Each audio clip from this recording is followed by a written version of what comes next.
Okay, I think we got it. Just need to get the link to this. Put it in the Discord.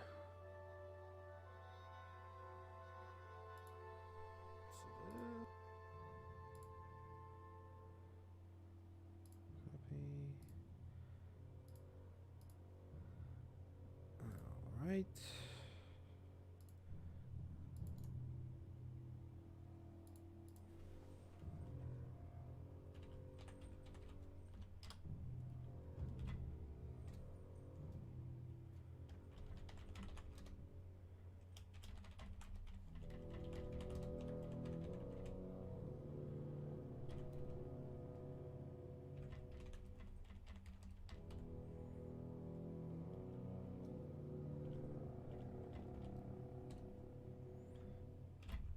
There we go.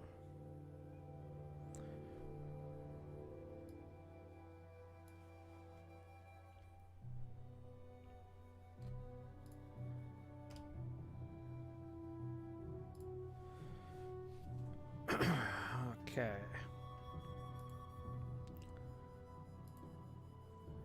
Got that on. Get the chat popped out here so I can see everybody. All right. There we go.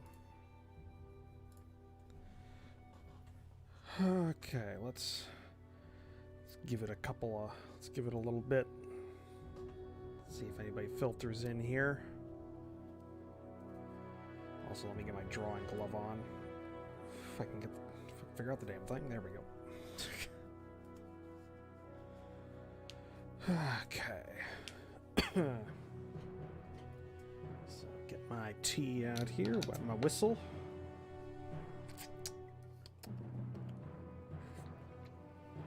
There we go, some nice warm tea. That'll help my throat, so I don't lose my voice in the stream. All right. So, it's been a little bit since the last stream, and I've done a bit of work on my own time. I'm not sure it comes up on the stream because I'm only getting the preview image, so I don't know what you guys are exactly seeing. But I've finished placing all of the map symbols. Get down. Sorry, my cat decided to. I placed down all of the town and city symbols in the map. So we're at, I don't remember what the actual number was, but we have a lot down here. I think the last one I put down was disputed areas. So there are 415 individual cities and towns placed on this map, all of which at one point or another will get a label. But that's not what we're going to do now, because, God, dear God, that's going to be a lot to do. What we're going to do today, hopefully we get through it, but I've always said that about everything I want to do, and I just always fail at it. We're going to place down the roads and the railways on the map, hopefully. With that, we can then go on to labeling all of this stuff. We'll see if we finish that today. I somewhat doubt it, but yeah, we're chugging along here. I mean, this is a fairly detailed map compared to things I've done in the past. So yeah, we're working with what we've got. Let's see here. We've got. I think we'll do the same thing we did last time, where we started with the Umber Isle. I think we're gonna road and rail out this island, and then that'll give us kind of like a good starting point from which to move on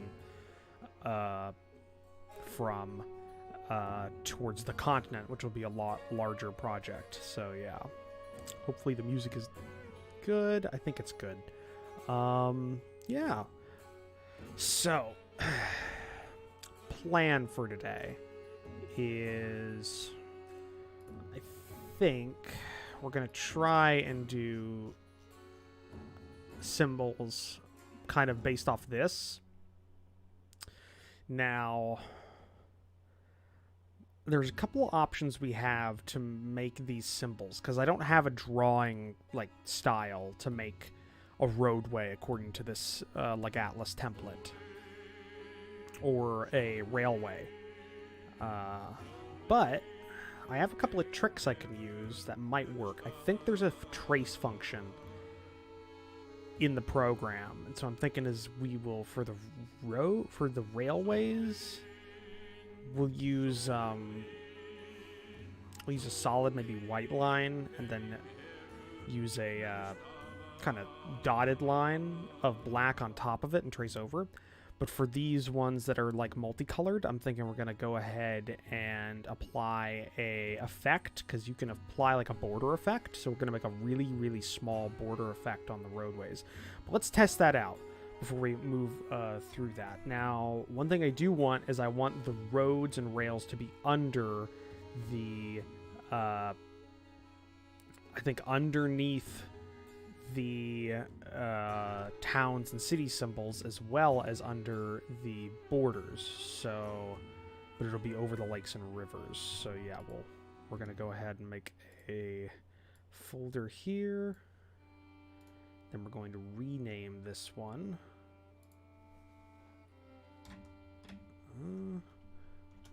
Roads and rails.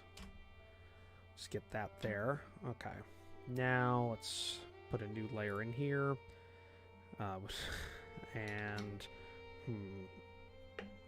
let's do it over the water so that we can kind of work out here. How are we gonna want to do this? I'm thinking white with a black effect, maybe. I think we do that. So let's go with a white color. And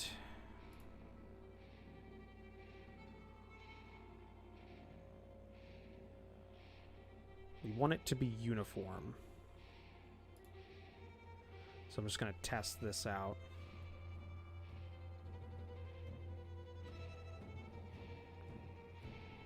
Okay, I think that's fairly uniform. Just going to check here if we do light. Okay, it just makes a lighter effect, but it doesn't get thicker. Okay, that's good. So we use a mechanical pencil.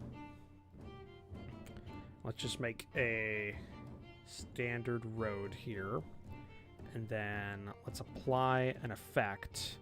Edge color. Straight black.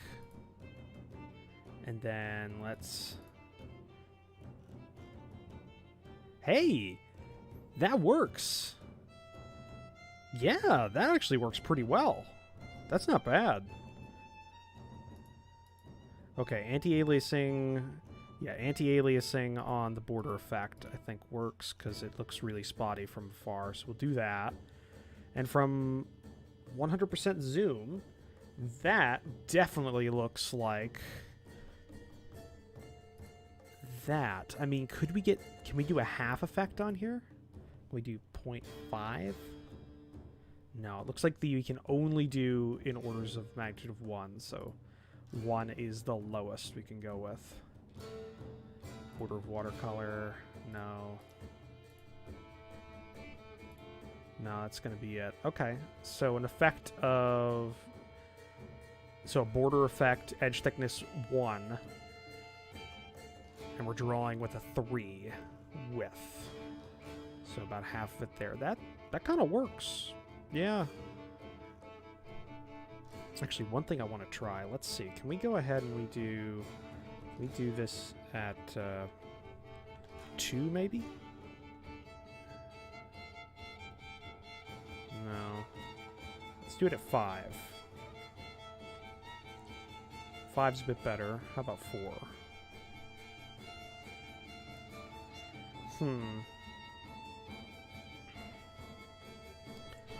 I'm looking at this for one, I think 3 is what we gotta go with.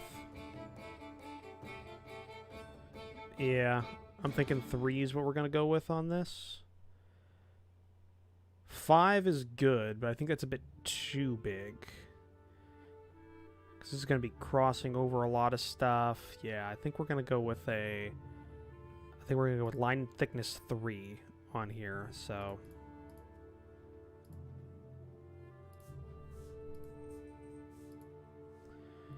Once we get that, let's erase this. Just a general there.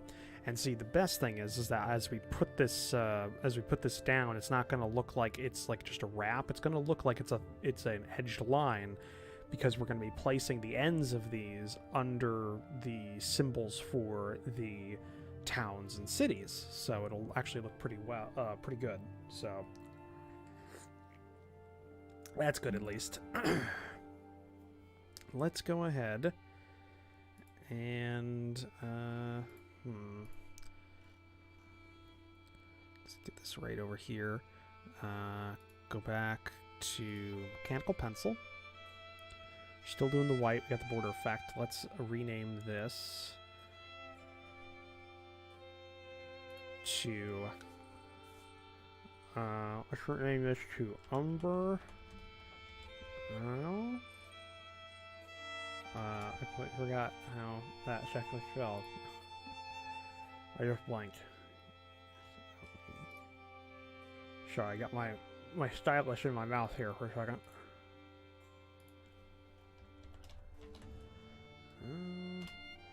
Okay. So all the roads for a single nation will be on one layer. So that'll work out. So let's get to the proper zoom level, because we want to use the same kind of zoom level for detail wise. So let's start with just the road going there. So we got kind of like a road going down, and then we're gonna kind of create a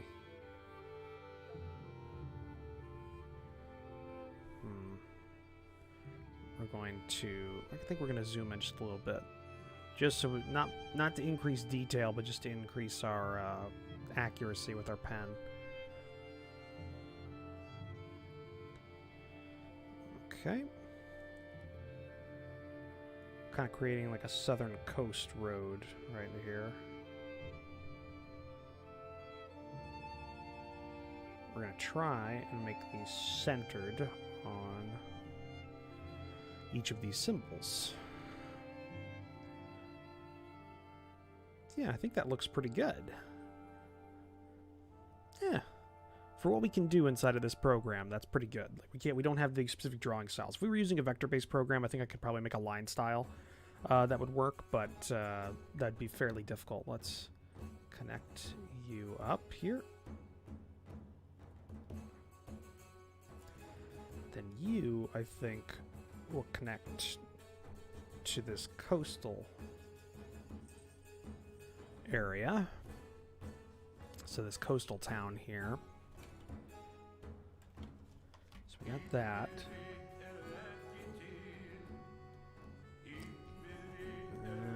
Let's kind of just connect this up. Fairly certain my cat just knocked something down. I'll be right back.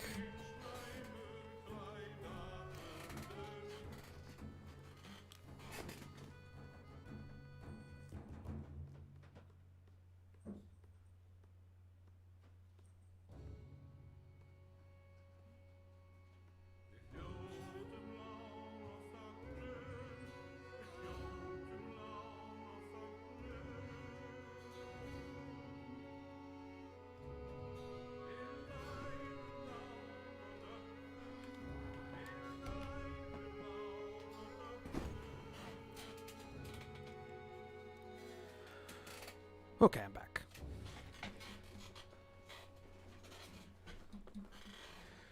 Cat decided to get into something he shouldn't have. Just going to go ahead and gotta turn a fan on in this room. It's a little warm. It's not working. 1 second. Come on. There we go. Get a little airflow in here. Okay. Gonna connect you up. Let's connect up this town.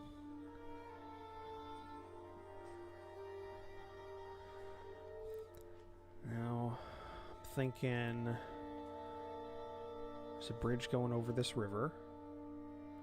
Connects up here.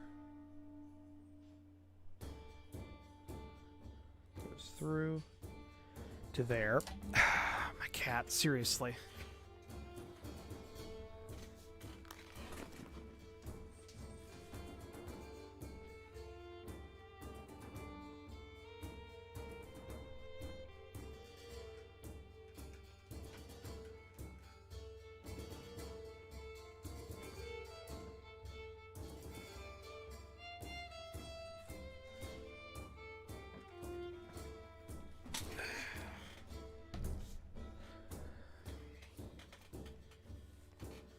Okay, now I'm back. Hopefully for good. Keeps figuring out how to kind of force doors open now.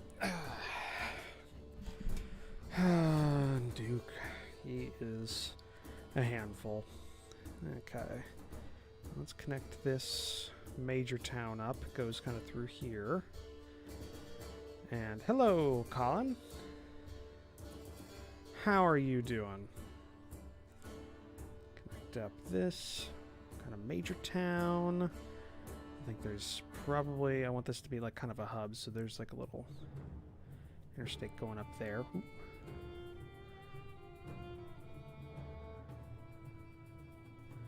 That's good.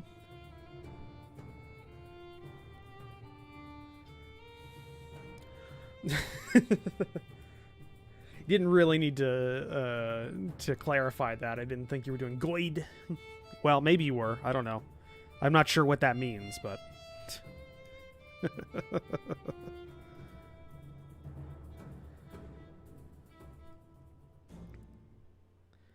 Okay, let's... You know what? I think probably is a road going down this way. Then this... See, that's 2 bridges to connect up this. This is 1 bridge, so that makes this easier on things.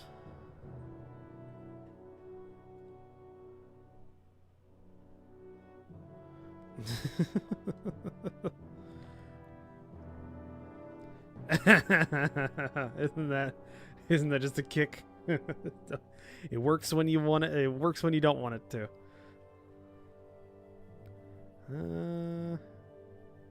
Yeah, this is gonna kind of guide around there, going through, down through there,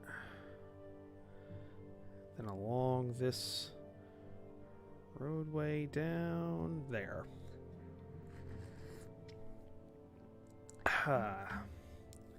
Well, welcome to the stream.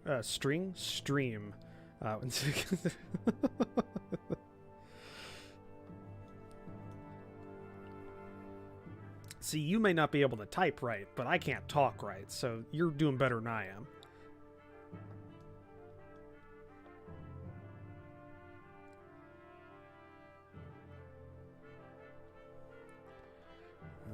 Okay.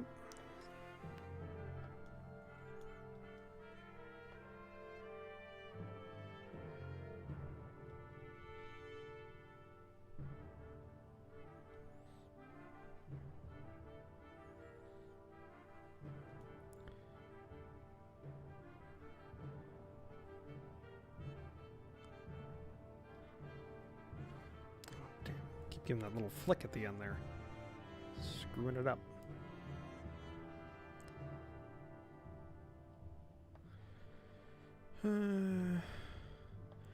Pretty low-key stream today. We've already finished, well, I finished all of the placements for the city and town markers on the map. And now I'm just starting to put down the roads and the rails.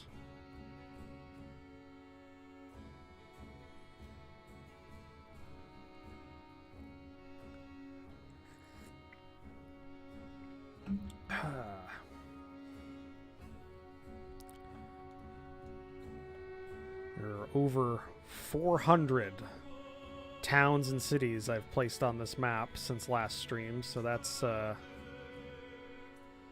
quite the workload I've currently got going on right now. I decided it'd be great to not go ahead and just start labeling them right now, because that would take me probably the better part of, I don't know, a week to go through all of those. Oh, that's nice. Never played Shogun 2. Always wanted to. I have it. I just never played it.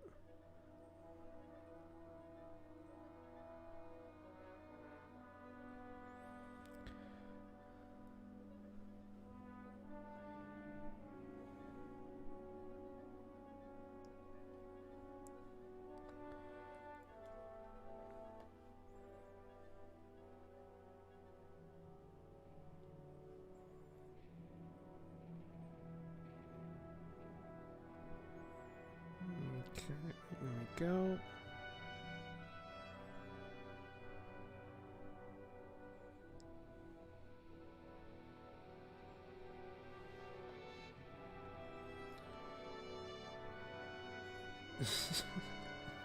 Don't know what that means, but thank you, I guess.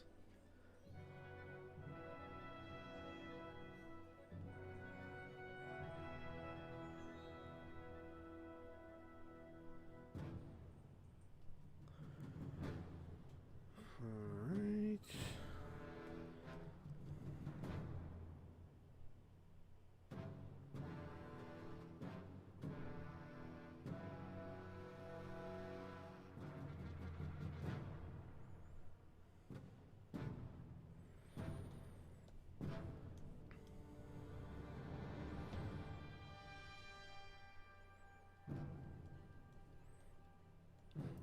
Okay. I think this reads as like a highway or interstate network. I'm trying to look at any things that don't make sense. This loop makes perfect sense because this is like the least path of resistance up here, so it kind of connects up both.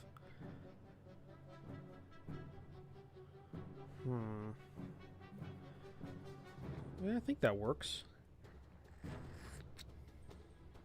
I'm just going to go ahead and rename this layer again.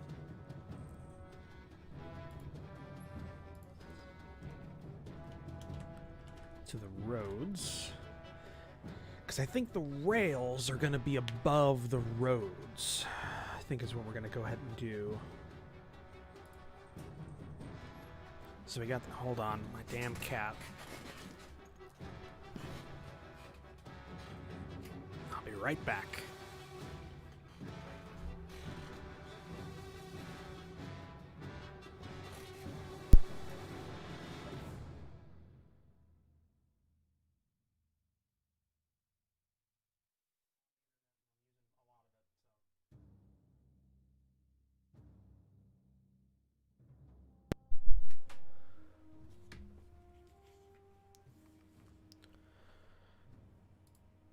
Okay, I'm back. Alright, Duke's being a bit of an ass, let's just say, today. But Duke's always a bit of a butt. Oh well. Oh, are the joys of having a kitten.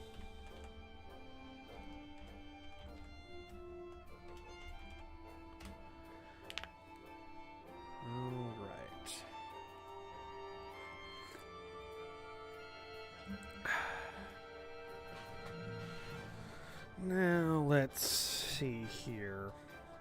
How am I going to do the rails?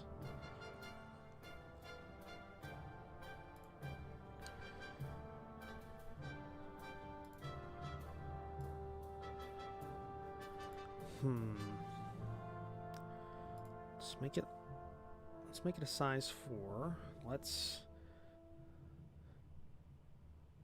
do white there. Is there an effect, like a trace function or anything that I'm thinking of here?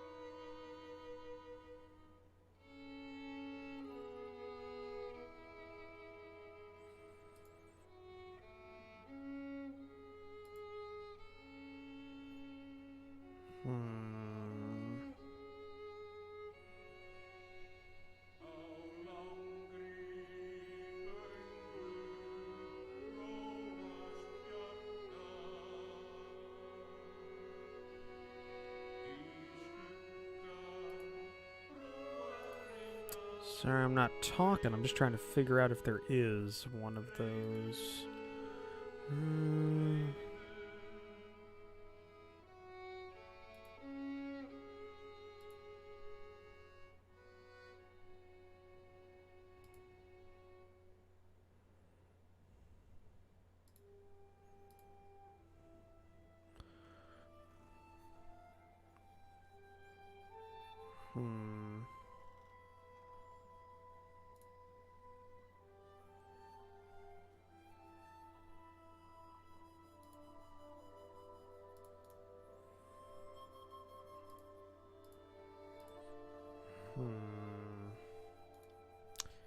Gotta figure out how I want to do this.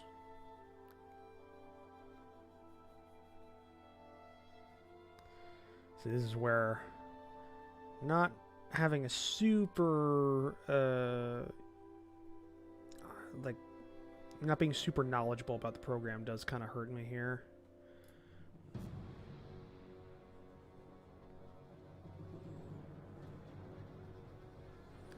Because what I want to do is we do have some dashed lines that I could just make black, kind of the same, and just kind of get that effect is what I'm trying to do. But given the fact that there's no trace function that I can see, I'm not sure how because I mean that would read kind of as a, you know, I think that would read as a railway. So how do I do that? How do I do that? Questions, questions, questions. Could try doing that. But I'm not sure that would read. Would it? I go ahead and I do this. Does that... Yeah, see, that just applies everywhere, so it's not... Wait. Invert selected area.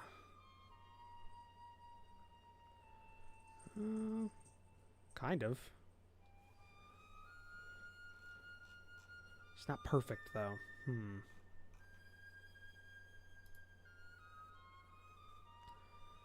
That would be...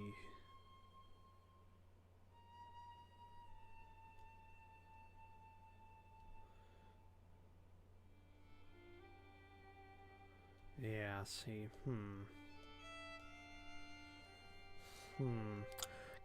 I think I'm just gonna have to freehand it. I think I'll just have to try and freehand this.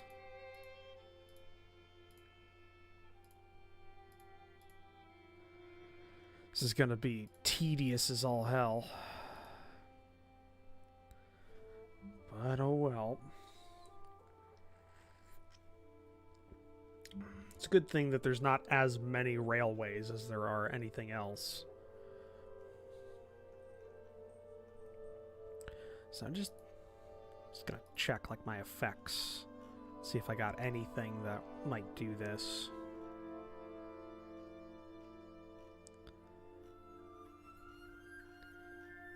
Anything at all.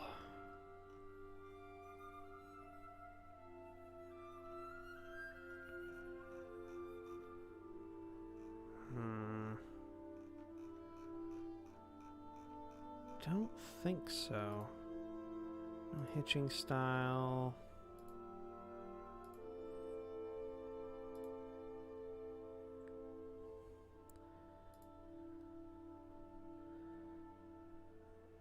No. No. No. No.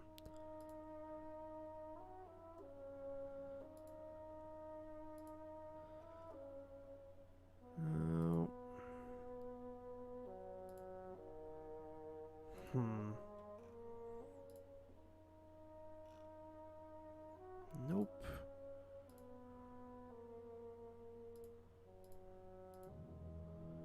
Nothing that I can see.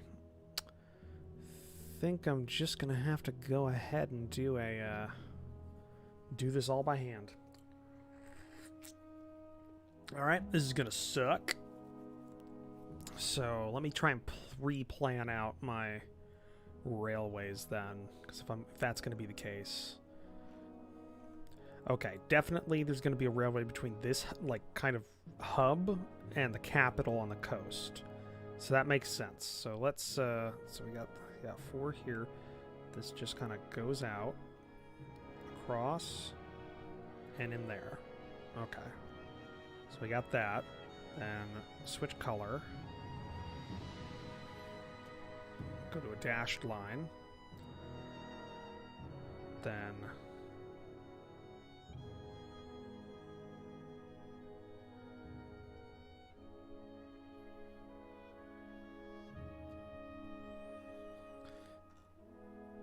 okay. When viewed from 100, that still looks like shit. Ah, damn. Hold on.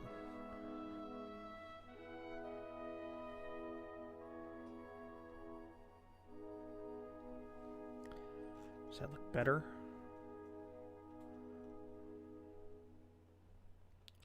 From 100? What do you guys think? I can see there's at least a few people in the stream. Less than normal, but I started a lot earlier than I normally do.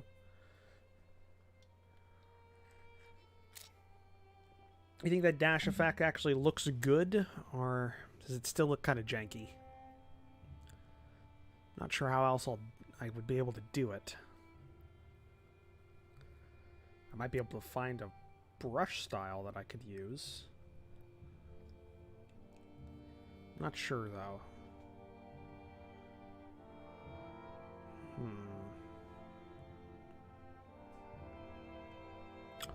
Let's... Yeah, let me look it up. Let me look it up. I might be able to find something that works. Because if there is one good thing about Clip Studio, it's that it has a very, very robust selection of tools and assets that you can get from like the community. So I'm gonna load that up for myself here. We'll see if it works.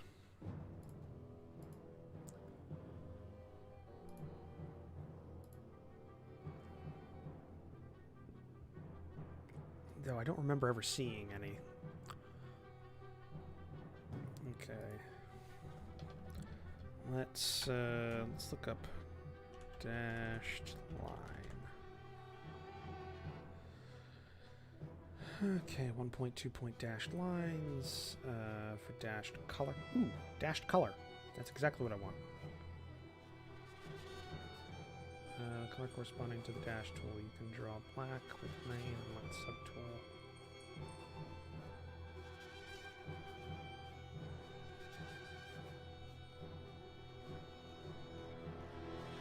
I think that works for dashed color. I'm not sure. Problem is like half the people that make these are all like all their stuff's in kanji. It's all Japanese and it's kind of auto-translated on the shop page, so I don't know like specifically how to use it.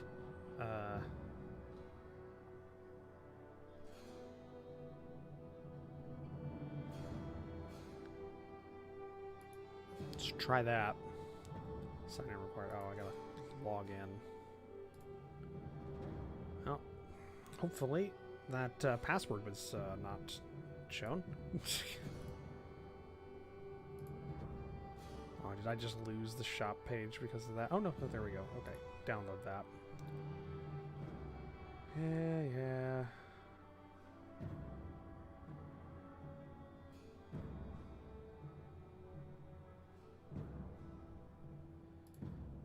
Okay, got that.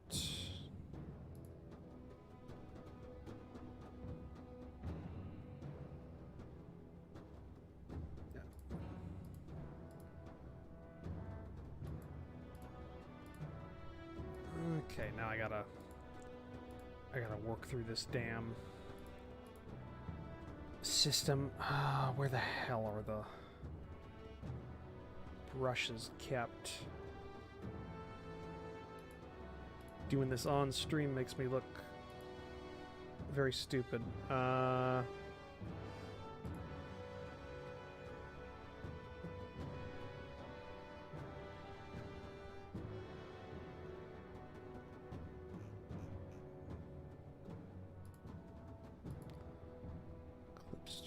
Clip Studio.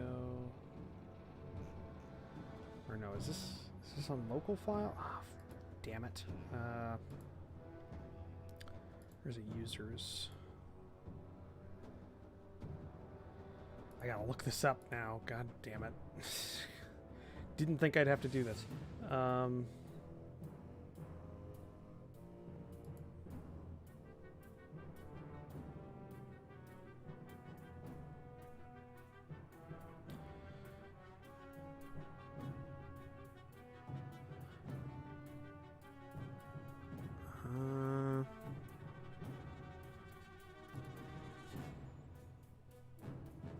Looking at a guide now. I'll get it.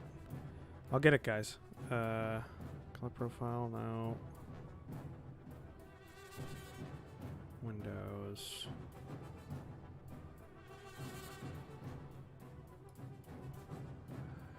There we go.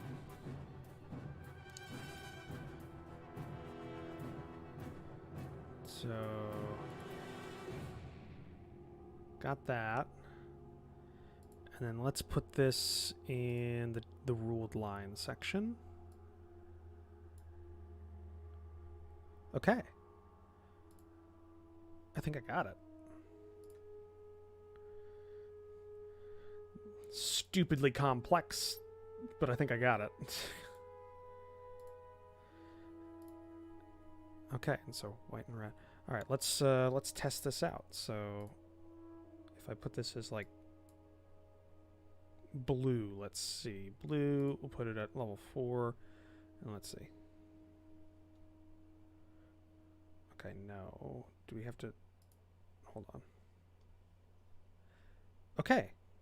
All right, that's how that works. That looks good.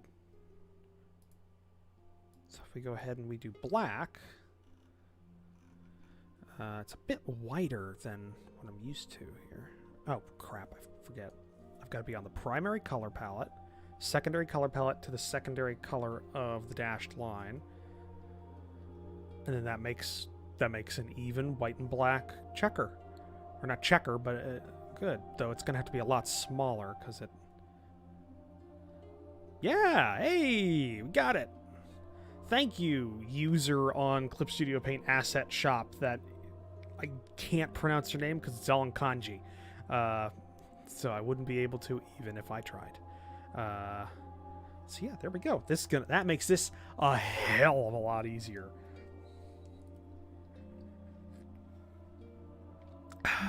Okay, so we're at level 3. We're gonna zoom in a little bit. We're at 200% zoom, so we're gonna have a railroad that kind of goes from this city's junction up, across, and into the main city, which definitely reads as a railroad. I can see that working very well. And now we start getting into the rules of railroads in maps. Well, just in general, there are certain rules that you have to kind of keep in mind. Because roads can kind of just go anywhere, in all honesty. Like, they can go anywhere you want within reason. But railroads have certain kind of rules because they're built in a very economical way.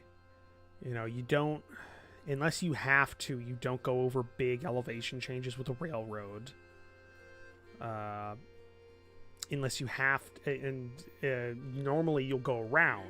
So, like, there's two things. You don't really want to have railroads go over huge elevation changes unless they absolutely have to. And you want them to go fairly straight in, like fairly straight lines. Like, I mean, obviously there's going to be twists and turns, and at this scale, even, like, very, like, at this scale, things will curve. But they want to go, you don't want them to meander. Roads can kind of meander a little bit, kind of almost like a river. And they can kind of go over elevation changes willy-nilly. There's not a huge amount that dictates that. Because it's just roads kind of just sprout out of people's, like, common what am I trying to say? They're common traveling habits. So they'll, like, you know, if there's a lot of people that, you know, don't want to, there's a lot of people going to this city from this city here on this river, but they might not want to go over this, like, elevation change, these hills, to go to this city, so they'll still go through here. So it's not the most direct path. Wall, opposite effect. You, like, most direct paths you kind of want to go through unless there's an intervening thing that separates people. So mountains, rivers, that kind of stuff.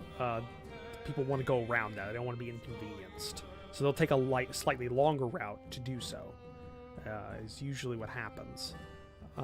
Railroads, though, they'll go fairly straight unless there's a major elevation change.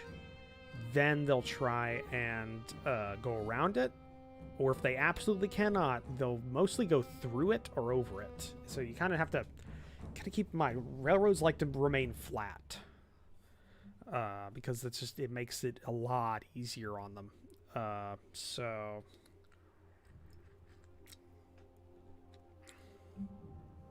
this stretch of railroad between the capital and this, like, nearby major city, that makes sense. That's over just, you know, there's a little railroad bridge that would have to be going over that small river. That wouldn't be that big of a deal. So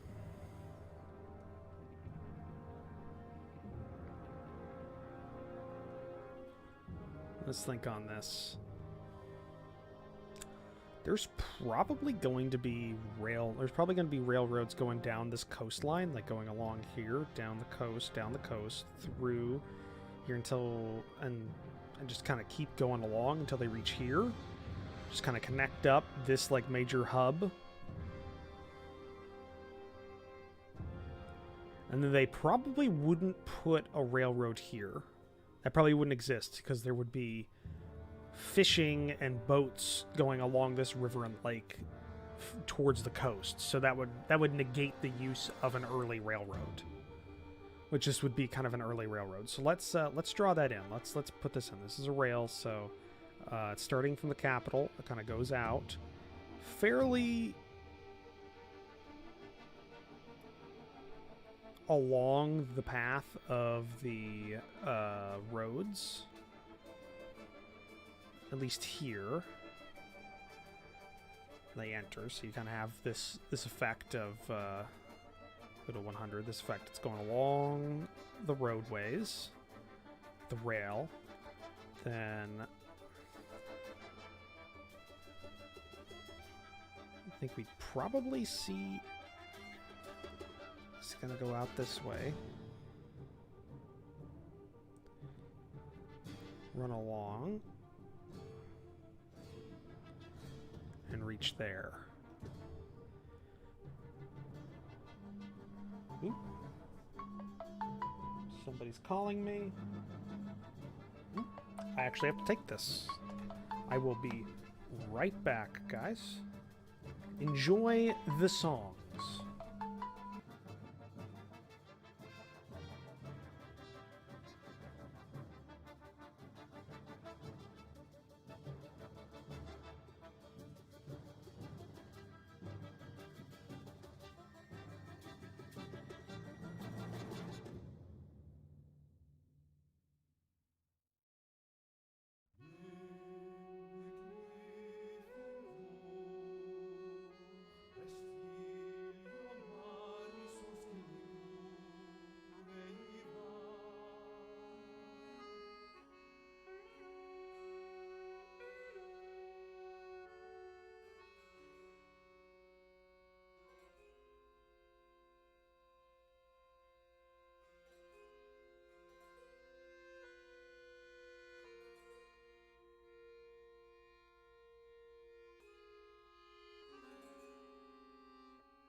Okay, guys, I'm back. Sorry about that. That was my mother that called, so I kind of had to take that call. Uh, though, yeah, it wasn't great news. Apparently, a couple of my family members have coronavirus, including a couple of great aunts. So we'll see how that goes. So they're in their like 70s. So hopefully they're okay, but yeah, we'll see. Uh, yeah, let's get back to this.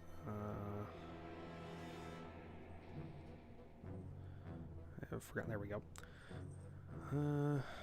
All right. What I was saying before, we are going to have So if we finish that rail line, kind of going along here, this coast, let's have another rail line going along the southern coast. I think it would make sense if... Okay, so this goes from this hub city down. Kind of goes down here. Kind of jukes off this way. Connects here. Leaves this little hub down. And connects this city. And then we have another branch of this going north along this kind of lowlands valley area up here.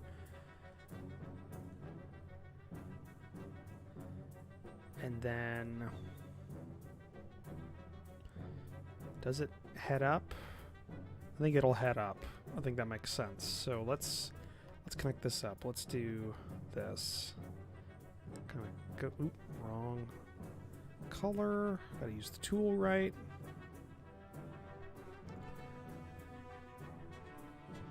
That goes through here.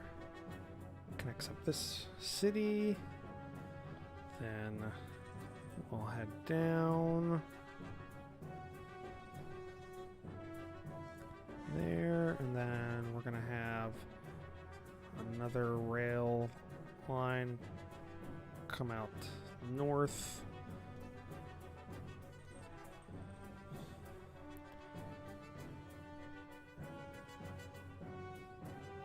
I think this makes sense.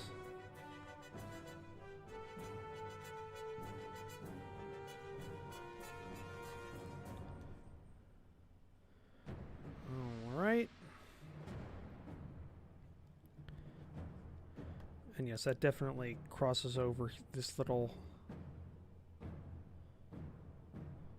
kind of maintains the altitude. And goes straight this way. Oop. Hold on, let's go here.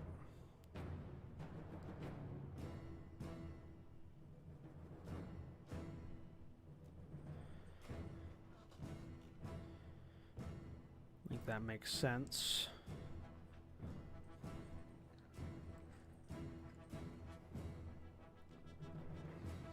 And then because this is like the early 1900s, rails are not going to be 100% integrated into the infrastructure, so there's probably going to be bits that are unserviced. This, though, I don't think would be, because this is a major harbor area. So this probably has a rail line going out this way, connects up to this city. This city goes through here, connects that up, and then down this like plains area right to there. So we got two kind of rail lines. A northern rail line that's almost to the capital, but not totally there. And a southern rail line that connects a lot of the major cities kind of here, because this is the most populated area of the country. If we view this from a 100% zoom, let me just see if this looks okay to my eyes. I gotta say, I think this looks pretty good. Yeah, that effect we're using for the roadways looks pretty nice at this zoom level, and that new drawing tool we picked up looks just fine. I think that that does like rail lines in this style very well. Yeah, not bad. Okay. Now, we head over here to Pensilia, to the Greater Kingdom of Pensilia. One thing I think we're going to go ahead and do is we're going to keep things organized here. So let's rename this folder to Umber Isle. Roads and rails. We'll just pop these two in here. We'll want the rails on top of the roads. Okay, got that going. So we can put that away, and then let's get another folder here. Put that in here, and then how the hell do I spell this nation that I made again? Right. Greater Kingdom of Pensilia.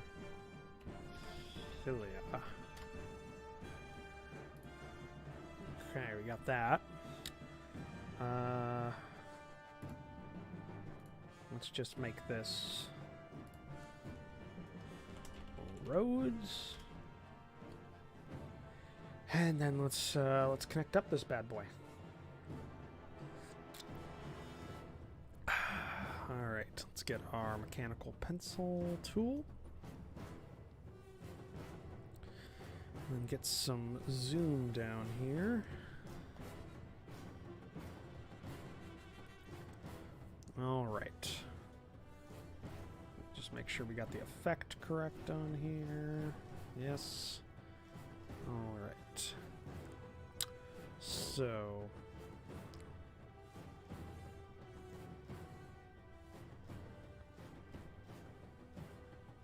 Oh, wait, that's not supposed to be white. It's supposed to be black. I'm an idiot. There we go. For a second, I was like, why isn't it working anymore? Okay. This one. Connect that way.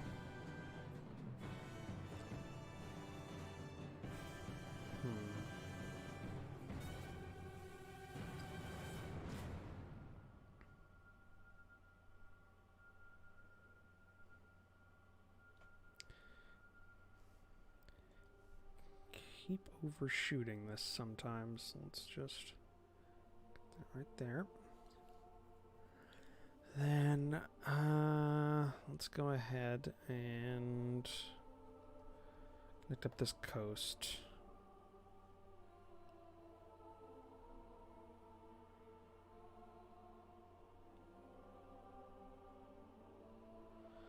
There we go. Now the question, how are we going to connect up this major city? Just a straight road, or does it... It's a major city, so it might have a bridge. Yeah. We'll have the capital be kind of a hub. And then you going through here.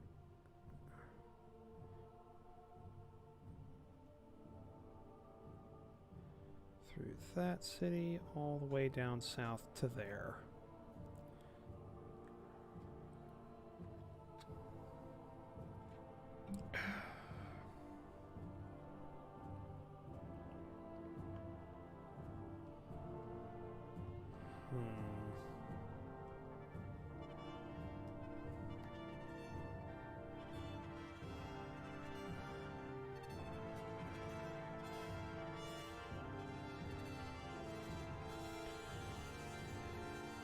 This split off, connect up there.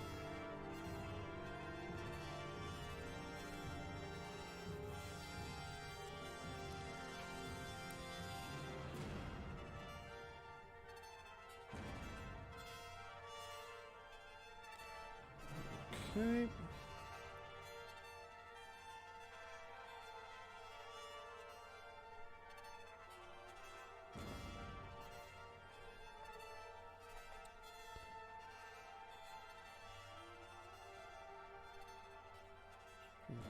There. Hey, Red. Yes, road time. Oh, you didn't see this when we started. If I zoom out here, I'm not sure how much it shows up, but I've finished placing all of the city and town symbols across the entire map. There are over 400 on this map, so that's going to be just a joy to label. So instead of labeling, I decided, let's just go ahead and draw the roads and rails. I think that's better. I think I won't go crazy if I do that. yet. So yeah, we're doing the roads today, and the rail lines. I even went ahead and I found on stream live a tool to draw out the rails. So that's good.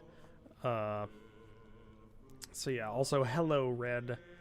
Or I guess Eric, because sometimes Red Moogle does pop in here, and she has rights to the Red name.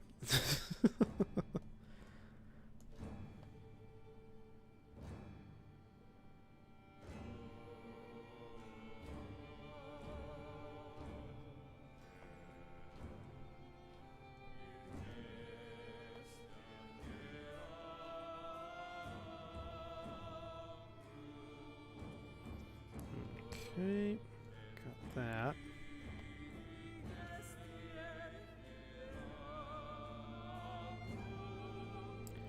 Also, sorry if you guys hear a lawnmower outside. I was told that wasn't going to happen today, but apparently it did.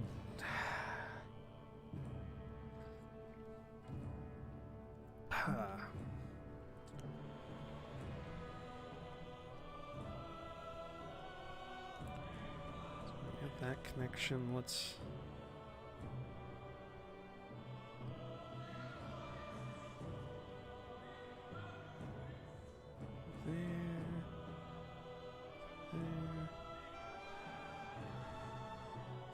There. This one connects up there.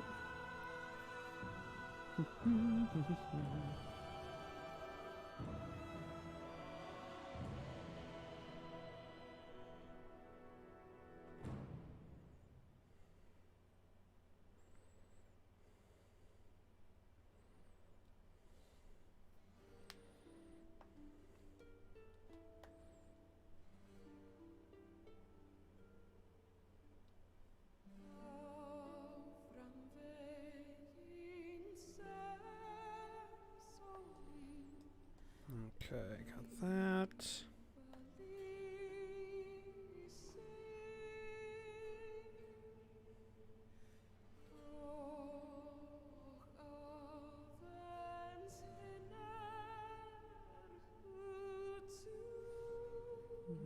Okay.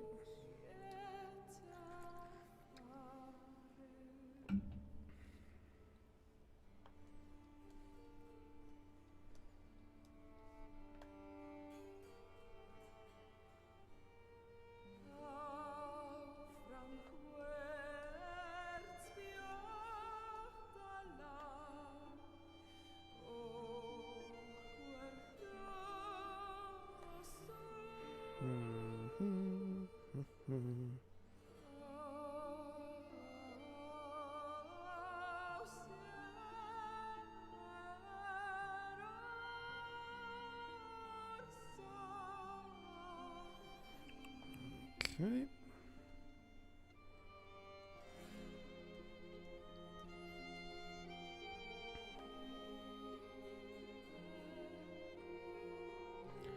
And we are going to go ahead and connect up all of the border roads as well.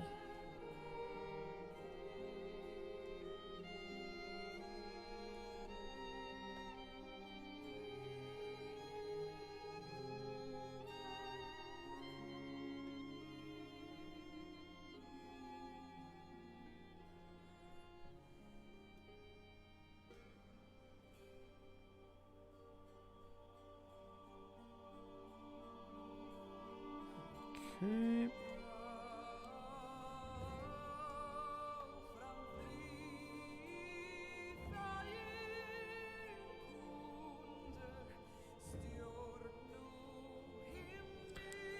Don't know who's singing this, but it sounds familiar.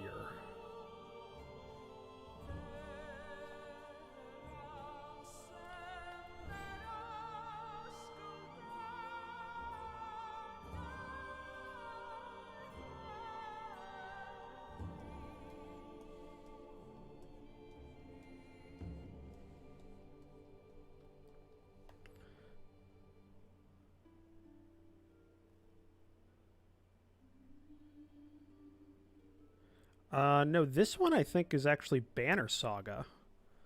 I think. Yeah, this is the Banner Saga soundtrack that I'm listening to right here, and that was the second to last song, or that was the last song. Huh. Good timing for me to go check it. Let me just go ahead and I don't know. Original soundtrack.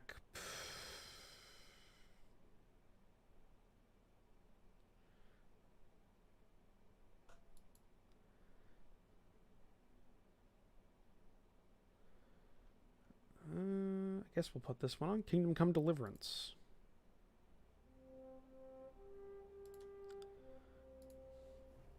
When I meant that it sounded familiar, I thought it sounded like a singer that I've heard before. I can't put my finger on it.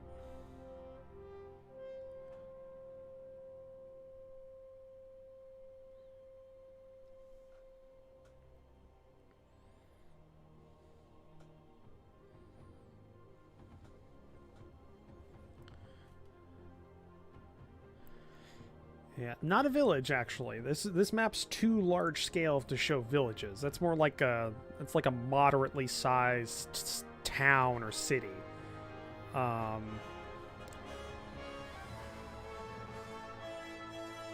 See, the thing is, I remember this track. That's a place at the beginning of the game. I did a whole series on that game. I'm not sure. Because this is like early 1900s, so I mean, even the U.S. back in the early 1900s didn't necessarily have a very good infrastructure system, and we had a fairly. So it's Village in My Heart, yeah. It's probably, you know what? It's maybe a village in their heart too. That's their whole industry. It's just it's like a rustic, Pensilian what the hell's that? That it's like colonial what's that? Was it colonial Williamsburg, but for Pensilian culture.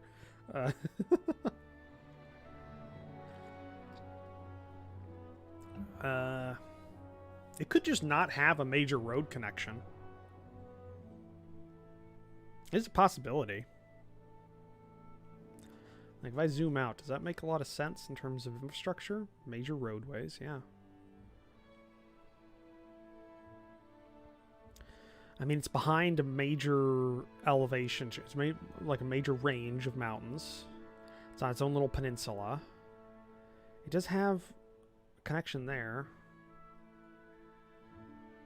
Yeah, port only. Yeah, you're right. Port only isn't that rare. I'm going to leave it for now, and we're going to see if I still feel like that after I do the rest of the map. We'll see. We'll see. But let's go ahead and pop down and do the railways.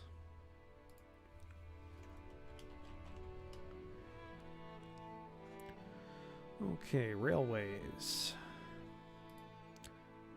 I got a tool especially for this. So let's think about this. Okay. Definitely a railway connecting this like major city to the capital. Here to here, I think would... Not sure, because there is a major river, so there would be a lot of... there would be a lot of river traffic in this day and age that might make building a railway not feasible.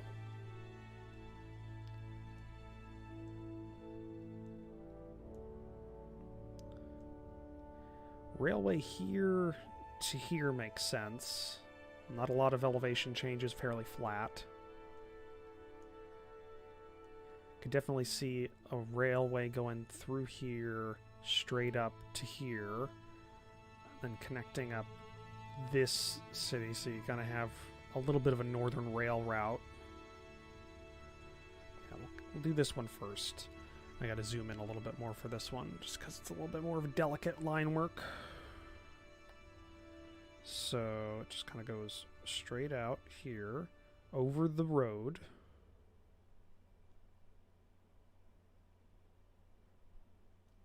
question is, would it be over or under? You know what? We're going to do this.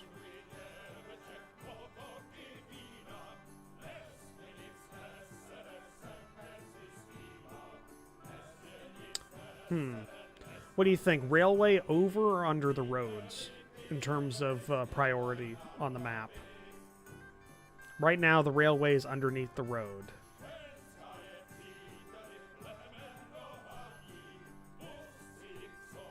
Or do we go with the opposite with the railway on top?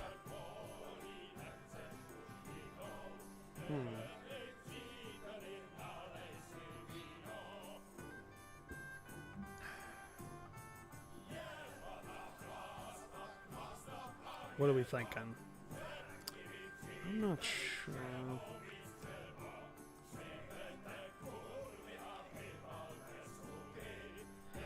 I'm thinking the rails go underneath the roads. I mean, I could look up an atlas, but because I don't have a reference atlas on hand right now. The only ones I do have are road atlases, so it kind of automatically shows a bias towards what's going to display.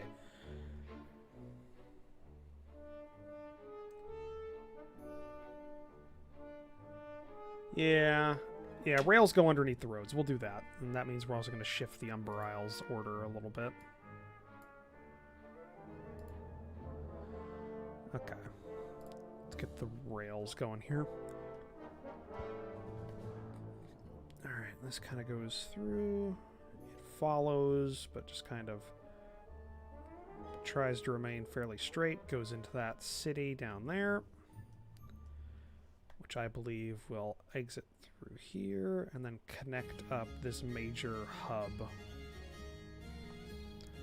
giving the north kind of a rail line connection. And I can see there being like one major express route leaving, entering here, before going through, remaining fairly straight as it goes to there. Now, the reason I can see this rail line existing is because, one, connects to the north, so that's kind of its own route, and then it kind of goes through this central area, and it goes through this plateau, which I've said before, it's like the breadbasket of Pensilia, so bringing all the grain and stuff down to the more populated south, except to this hub, which makes sense, because it's a big transport hub. Keeps going down through, doesn't do a lot of interchanges or anything like that, and kind of goes straight to this hub, where its cargo can be loaded on river barges and various other things to go towards the capital. So that makes sense logistically in my head.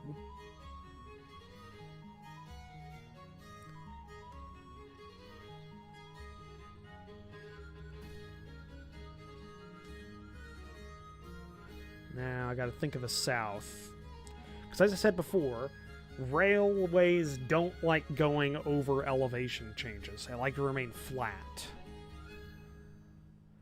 Unless they absolutely have to. And I would say it'd be fairly precarious to roll... Like, if you wanted to connect the southern... Like, this southern city to the capital, you don't really want to route it through this peninsula, because there's not a lot of space there. And it would add a lot of distance. So would it save more to just go to just eat the cost going over the elevation, connect up, or would it even connect up?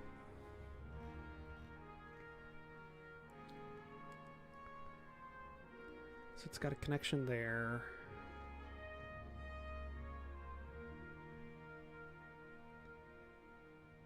You know what we're gonna do? We're going to make this like northern hub even more hubby. I like the idea of this coastal city, which has a strategic value, being connected up, going through here, connecting this city to the rail network, and then going straight into this hub.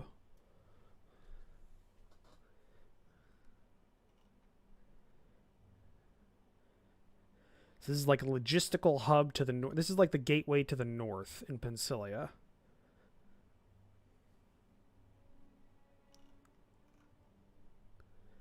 I like that.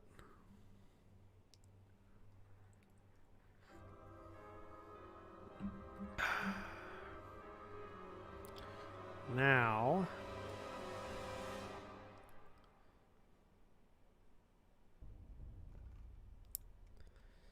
you wouldn't necessarily have a lot of rails connecting up these cities because they have river transport. It's still the early... I got to keep remembering, this is still the early 1900s, so there's a lot of other transport methods that are more economical than railways at this point, if you have access to it.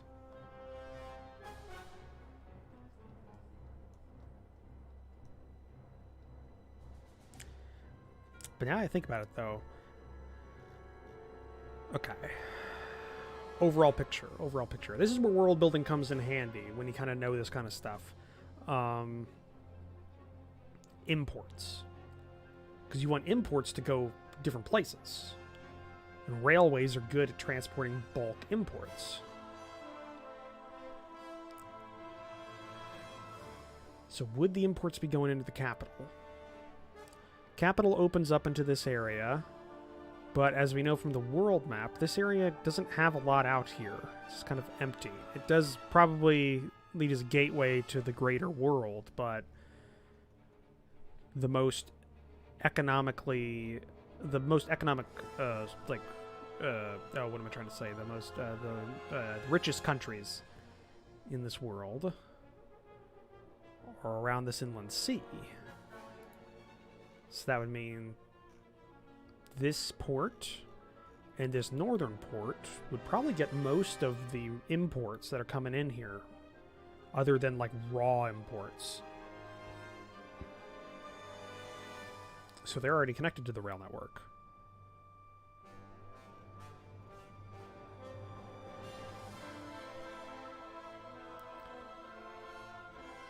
I'll say this.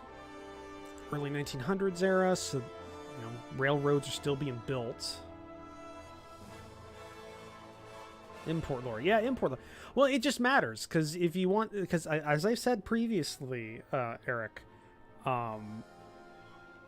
you may consciously not understand why a map doesn't make sense, but subconsciously there are things that tip you off, and the more you care about this kind of stuff, the more it will register, even on a subconscious level. So you may be like right now I'm looking at this capital, and something doesn't work for me. Something doesn't make sense to me, but on a conscious level I'm not exactly sure. So I'm going through all of the various things that could be, and I think I just figured it out.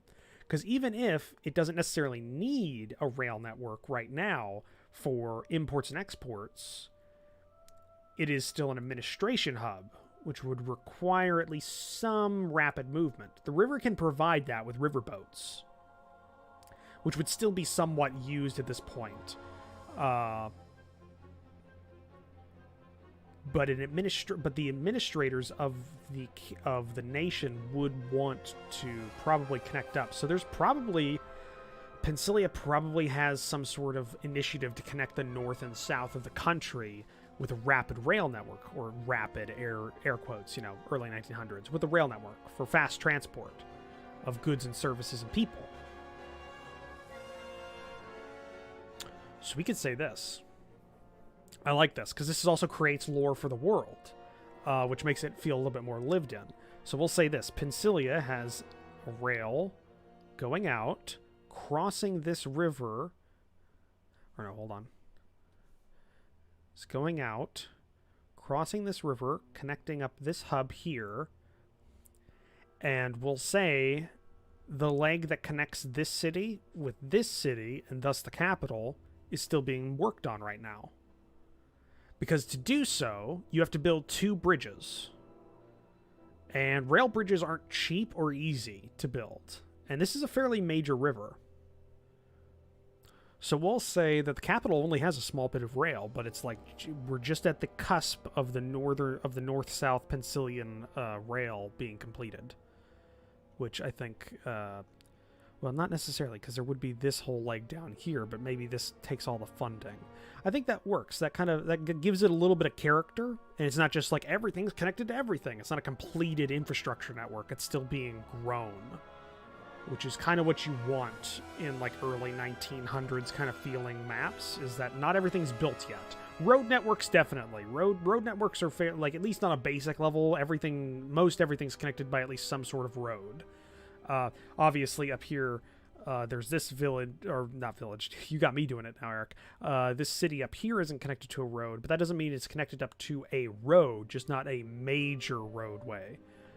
Maybe like more minor roadways, and it kind of just uses ships to get most of its stuff. So I think we'll go with that.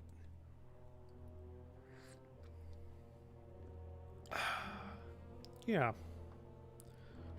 And it makes sense that these smaller cities on this coast don't necessarily have railways connecting them, because they're not getting a huge volume of imports. So all of their stuff can be handled easily by overland transport, which makes sense. Yeah, we'll go with that. Okay. So kind of zooming out a little bit.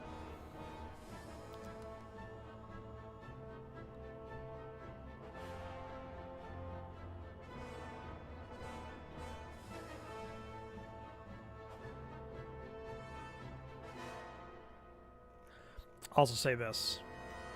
Strategically, railroads are a big deal, and even at this point in time, in our world, militaries realize that. So Pensilia has funded another spur of their rail line, not connecting their capital, but crossing over this river and connecting this city up, since it's closer to the border.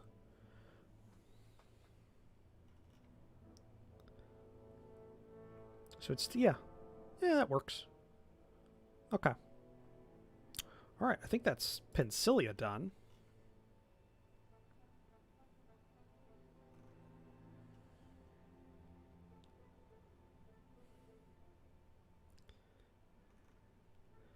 Alright, that's Pensilia done. And now we start on Algon.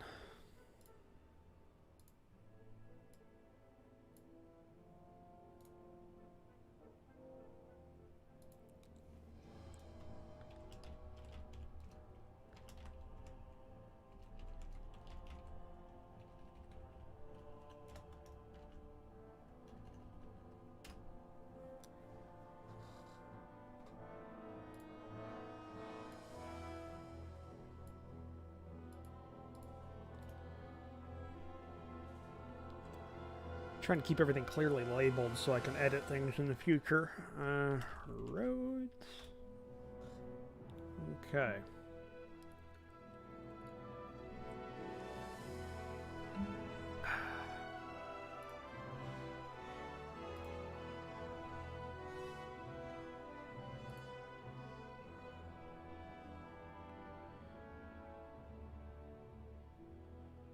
Alright. Just had to read an update I had on my phone there. Okay.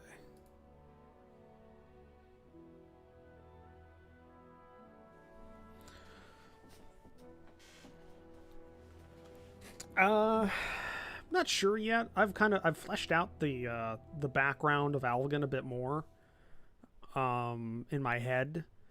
It would make sense to have two, because again, as I said previously, I think I don't know how many times, lore-wise, Algon is a post-revolutionary state that used to be two separate nations, with a southern nation and a northern nation, both, maybe multiple nations, but two major north and south nations that were both like culturally part of like culturally Algon or Algany or Algani, and there was like I'm thinking like a brothers' war, kind of like, you know, Austria and Germany feel to it. That due to massive casualties and and deadlock for years caused What I'm thinking I'm going to call, it's still fairly early, obviously, in the process here, but I'm thinking I'm going to call either the Brothers Revolution or the Twin Revolutions. Culturally algae. Yes, they are culturally a green plant. They are green algae, but culturally they're algan. But two revolutions concurrent that led to the uniting of the two major nations into a large republic with the overthrow of both monarchies.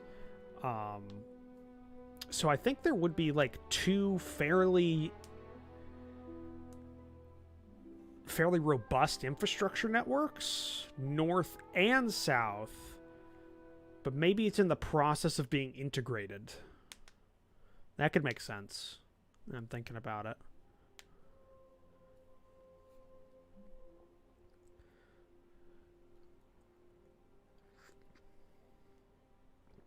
So I gotta let's start on the roads. And the roads drawn white with a black outline color. And we'll just start drawing these out. Connect up the capital first, because that makes sense.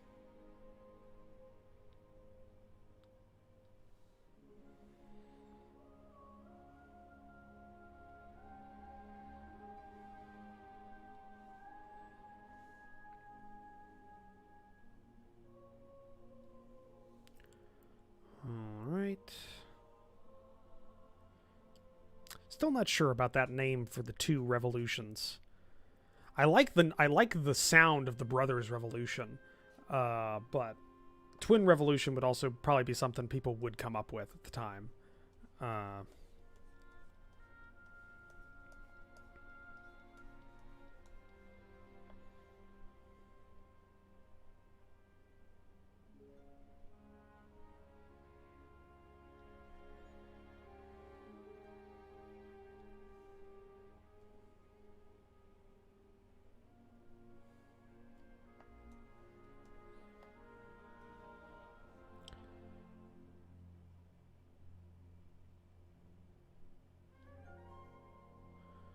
I definitely want a very developed northern coast.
There we go. How's everybody doing, by the way, in the chat? Don't think I've asked that yet.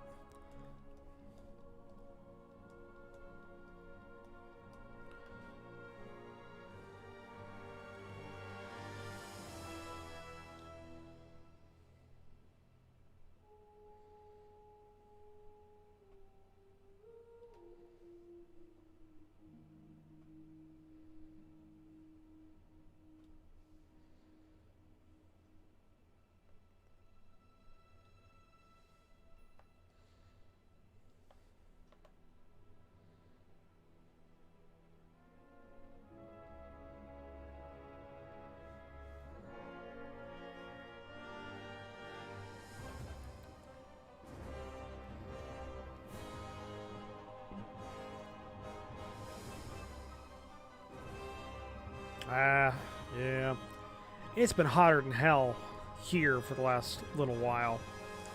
I've had to turn back on a lot of my fans and stuff just to keep the temperature somewhat tolerable.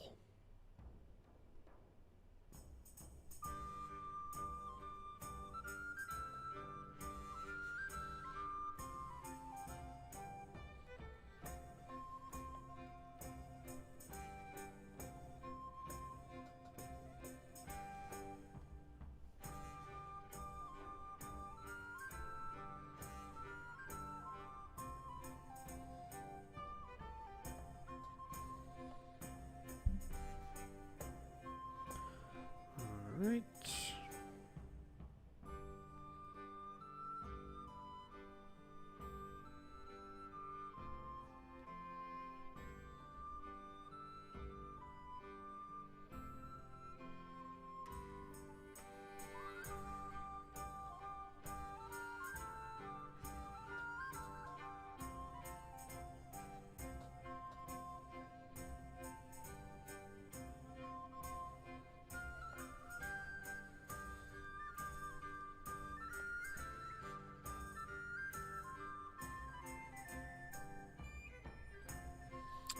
Gonna keep connecting up all these roads.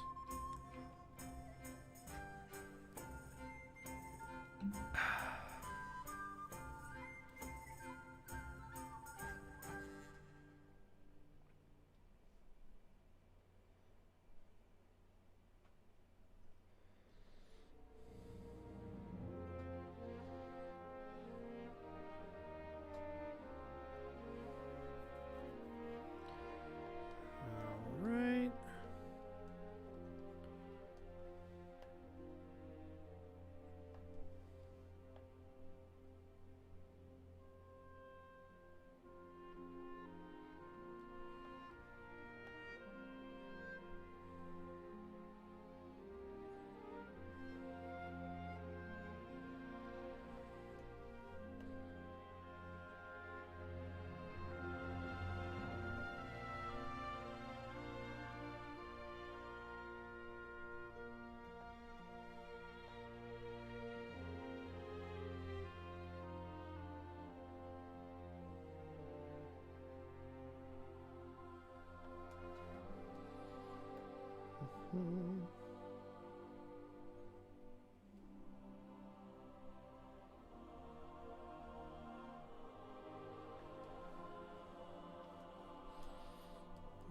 Okay.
Okay, got that.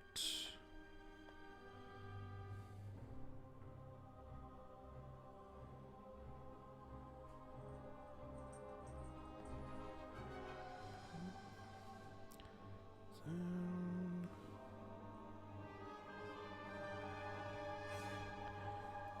Get that up.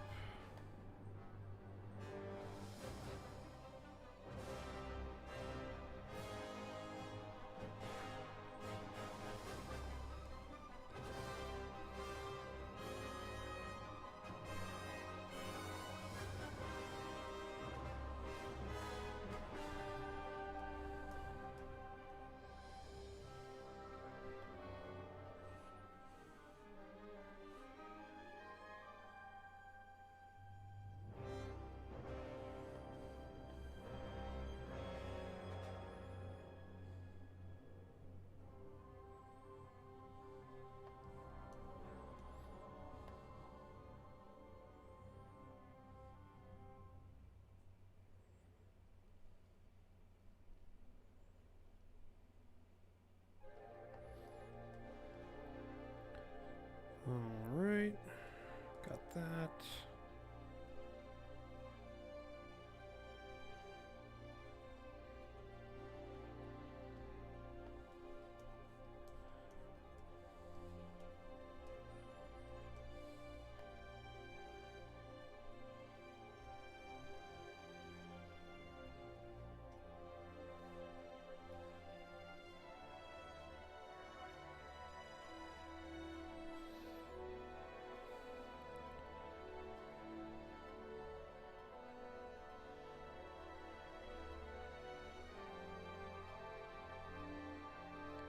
Like a nice mountain road here.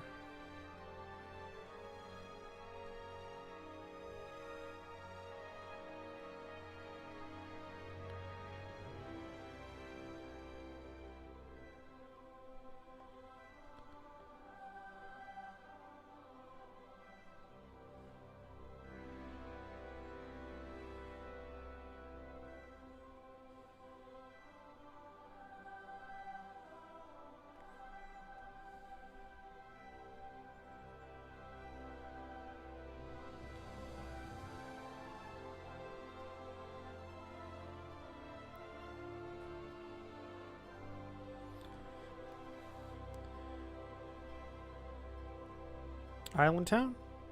Oh, yeah. Yeah, it's a little island town up here. I thought it made sense. It was large enough that it would exist. Because, you know, there are towns on islands. I mean, there are probably settlements on all these little islands off the coast and everything. It's just that they're not large enough to really show up on the map. So, yeah, little island town. I got a few of those here and there. I don't remember where the other ones are, but yeah, it's a couple. Let's see, did I get all of them?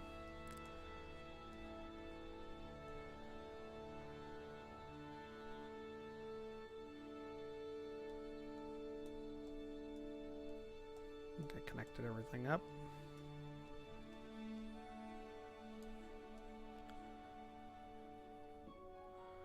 One thing I will do is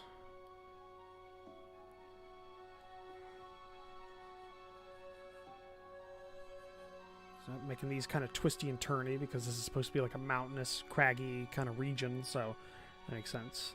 We'll connect up some of the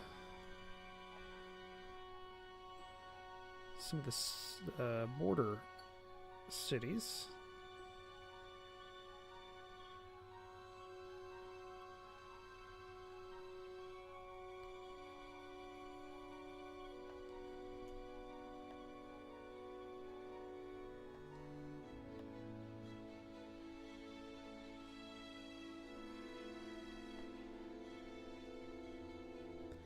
We'll say that this little stretch is a very new road because things like taxes and tariffs and stuff like that for moving goods and services over borders exists. So that'd be kind of like a nice, cool little thing.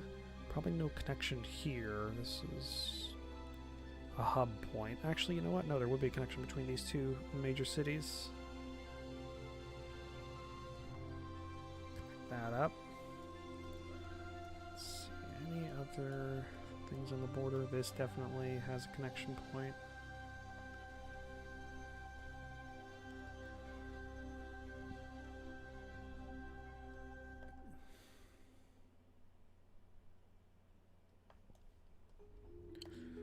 This most likely not.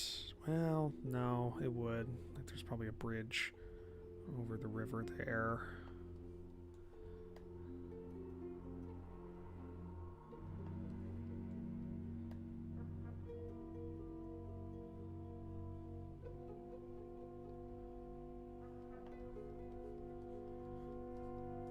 Okay.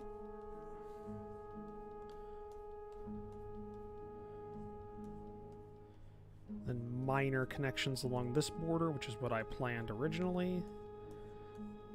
So we got all that. Yeah.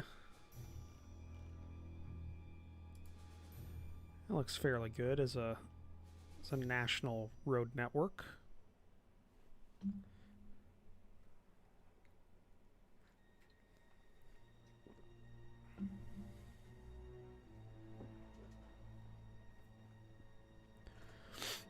Okay, now we go ahead and we start on the rails.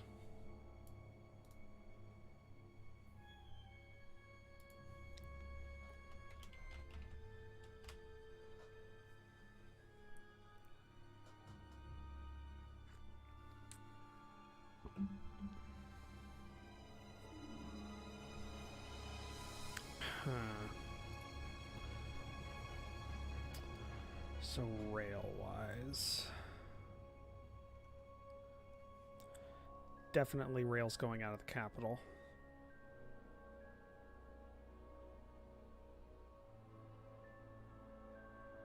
Connection point right there.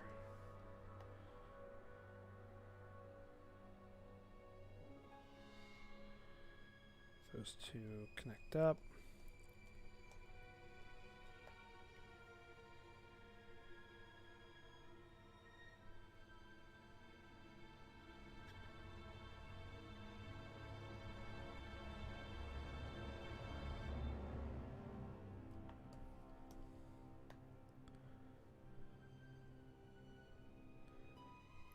Crossing that bridge. That's all connected. I'm gonna say...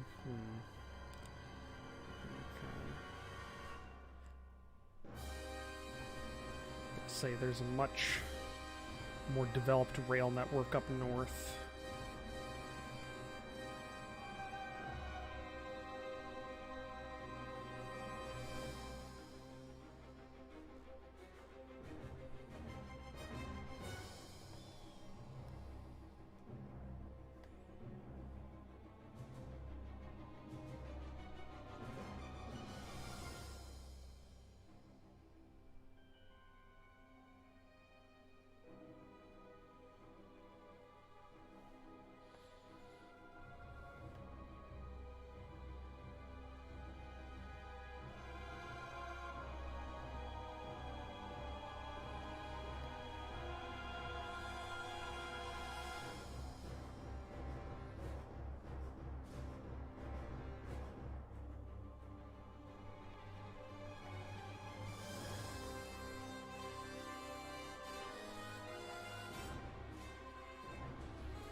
I'm going to say there's also a rail network connecting this like little cluster of mountain towns and cities, because this is where a lot of stuff is mined, so they need volume of transit. So leaving there. There's an interchange there. Connects up with this northern route. Connecting up.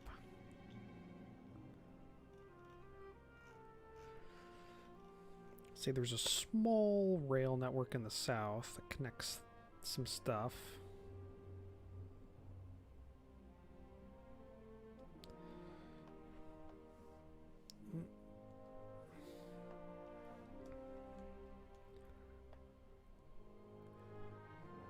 I'll even say it goes over the borders. Say they use the same track gauge and everything, and they're on good terms, so that was built. Yeah, these two nations here are on good terms, so that would make sense.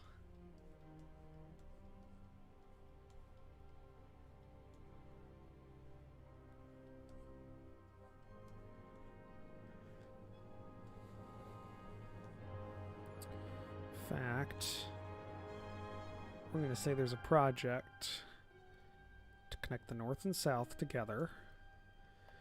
Part of this has also been to connect up a somewhat smaller but important out, we're going to redraw that because it's checkered, so I don't know if that's going to match up. I'm going to say this goes through here. Just connects in. We're going to say there's a connection from here to here as well, as a diplomatic move to increase relations with this small nation. It's expensive, but Algon has a lot of material wealth, so they can afford it. Especially if it gives them more ports that might not be blockaded during war.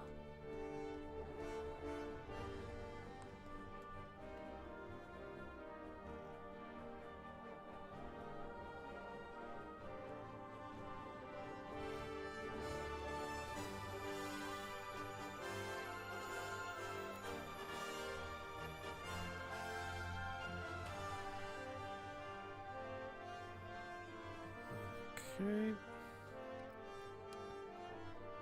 That's a stretch that's been built, and the next stretch will go down south, and a stretch will cross this river and connect up with the already existing rail.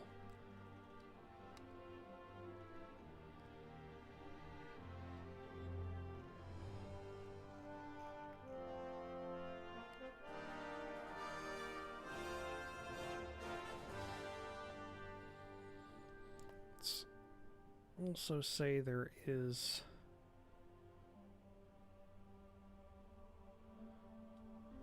rail lines that go over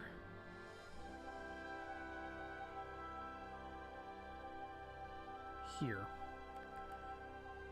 Makes sense. And I forget what nation this is. What's the name of that nation? That's number 5. What is 5 on my list? 5 is the Galbian Federation. So yeah, that goes... So that rail connects up the Galbian Federation. I think that looks good.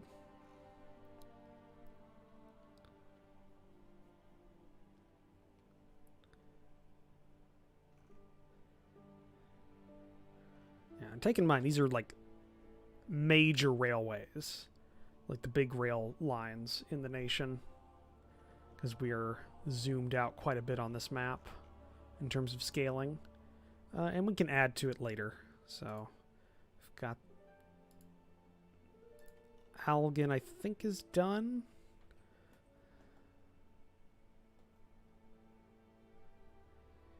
Gallia, your mortal enemy.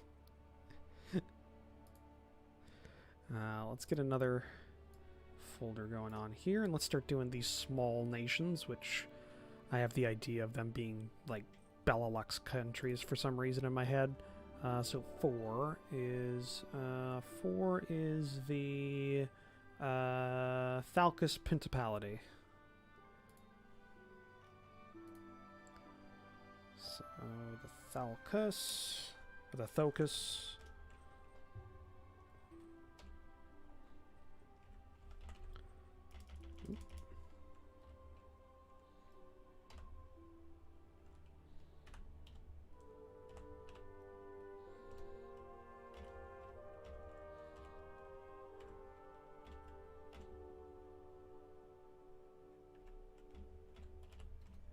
Right? Yeah. Thalcus Principality.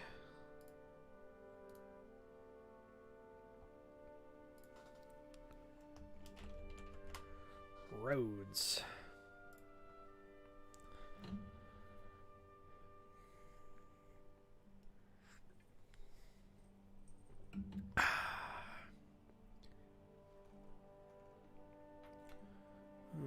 Okay.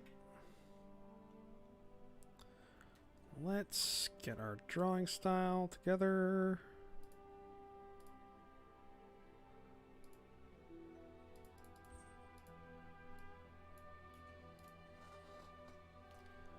There we go. Let's start connecting up this stuff.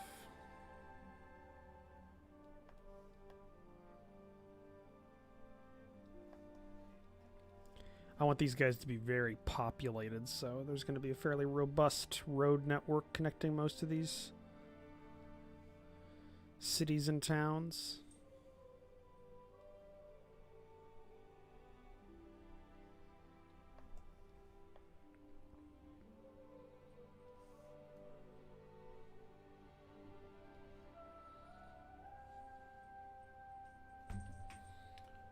Really, Duke?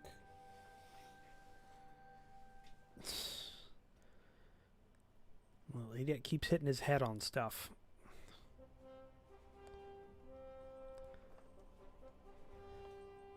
Alright.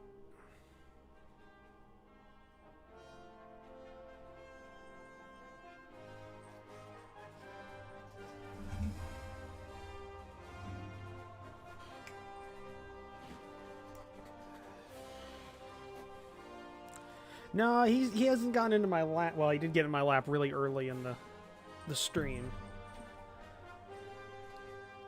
He's just being loud and annoying.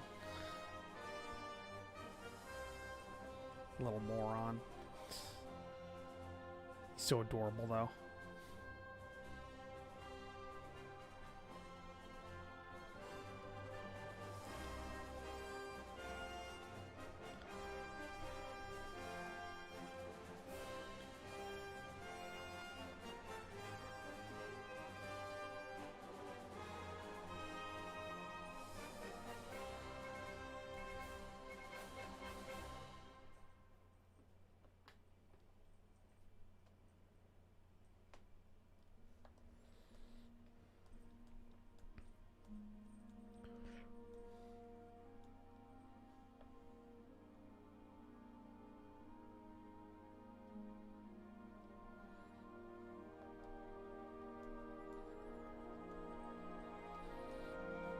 Okay, Principality doesn't take long to work out because it doesn't have a lot in there.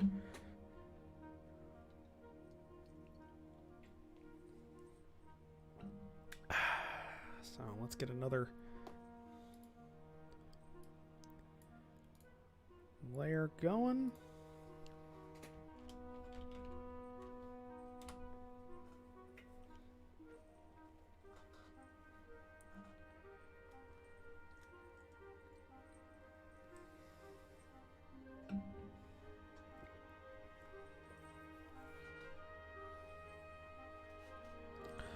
Okay, let's get checker down.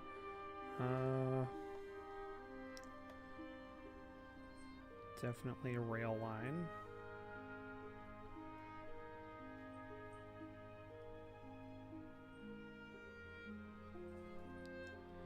Going towards the capital. And one connecting up the Principality's rail system with the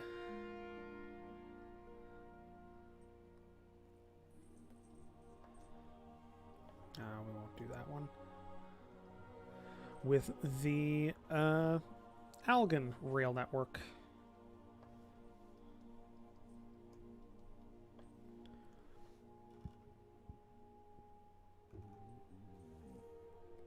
I think that's good.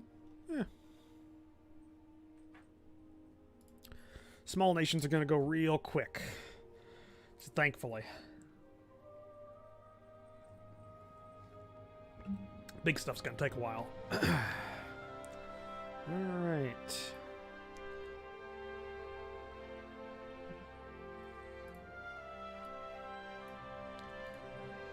Let's go ahead and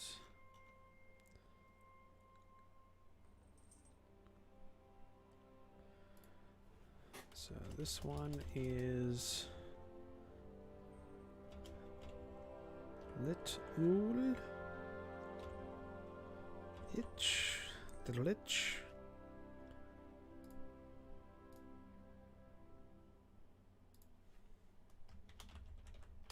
Roads. Okay.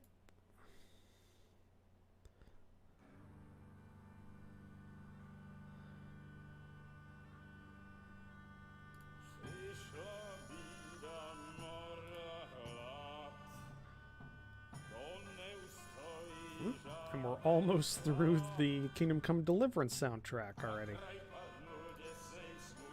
It's the last song on there.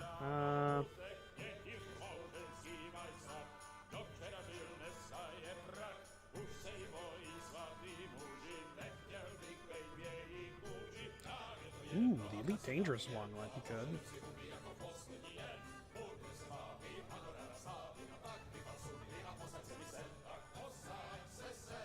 Oh yeah, that's 2 hours long. That'll be perfect.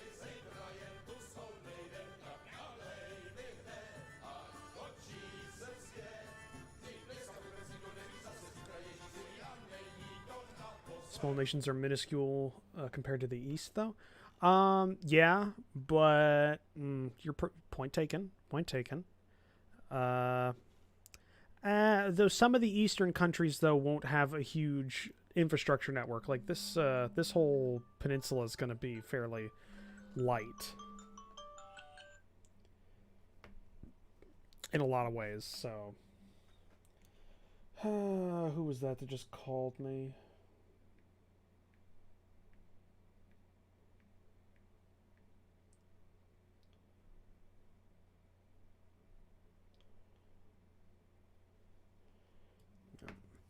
Okay, let's put on the Elite Dangerous track.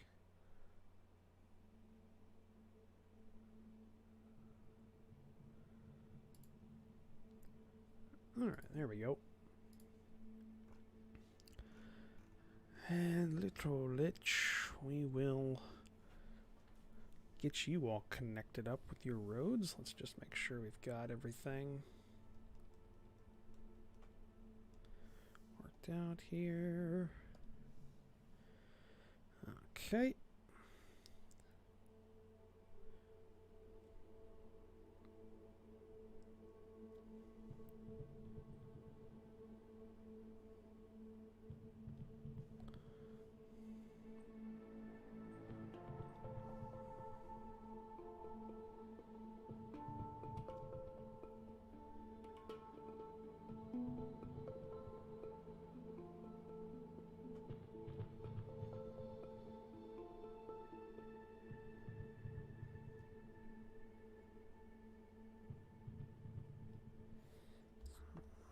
Alright, north and south get connected.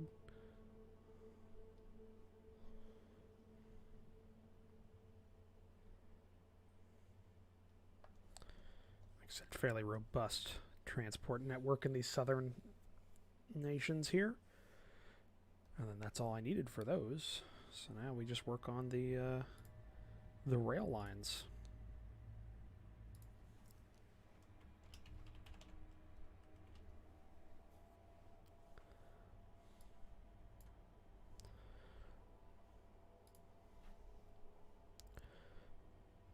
So definitely connected up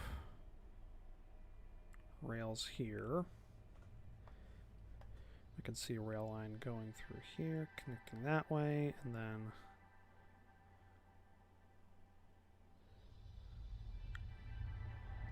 going through the center there, and up. And they don't really have to worry as much about the elevation change because they don't have a lot of rails to maintain or make. So that kind of makes sense. Then there's rail going out of here into that country. There we go.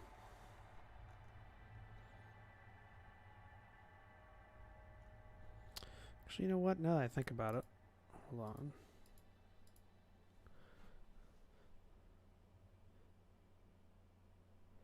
Connects up there, goes up along this way, connects there, connects there,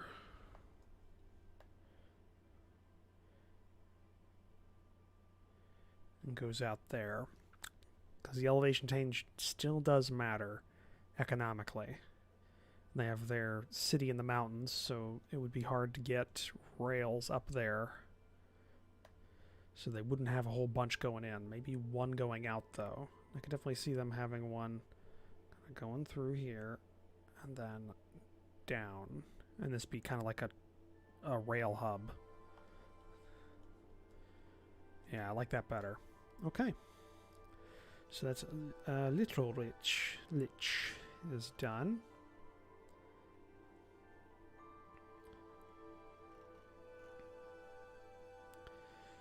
Okay, and then we got this one here, which is Nation 3. And according to that, Nation 3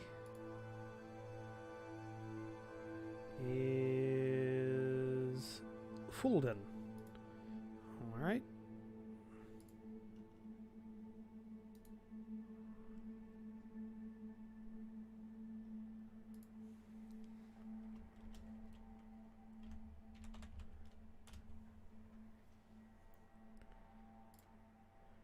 Fulden. Roads.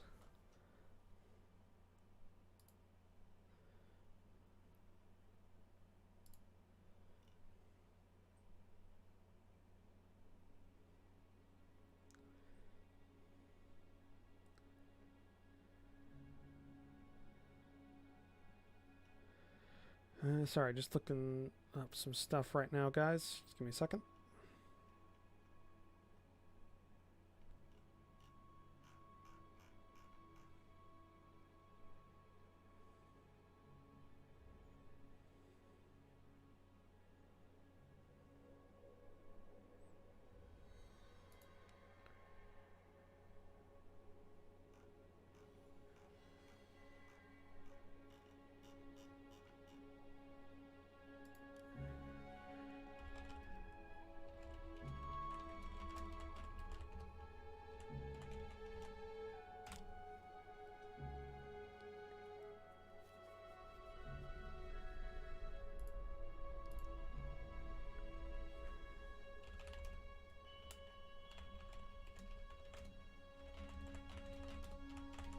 Sorry, just gotta reply to some messages, guys. Give me a second.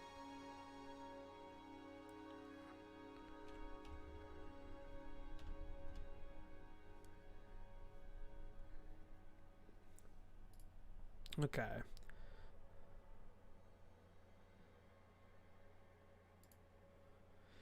Hey, Ryan. How are you doing?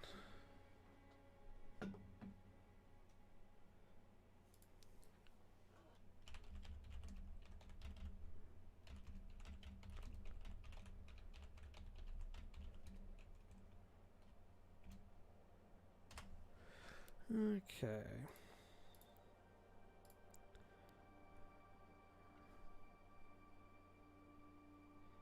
Okay. There we go. Let's pop this up. Got pencil. Get the effects correct.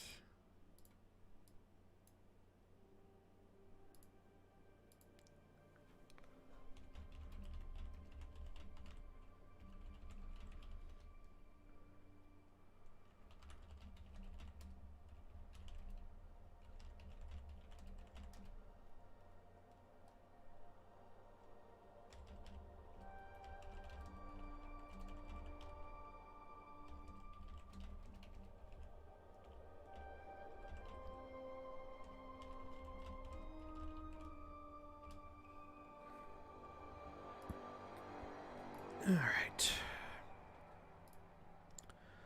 Let's get this going. Sorry, guys. Had to get that done. All right.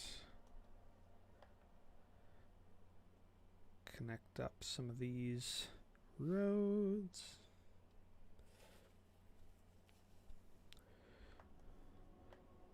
Definitely be a road going down this river, connecting you up.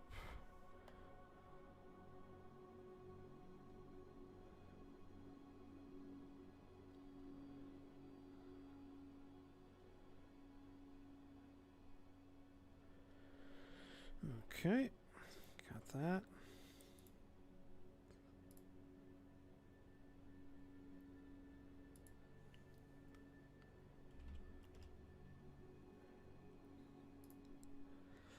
Okay, let's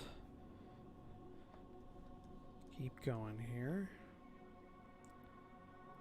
Road crossing that river. And there.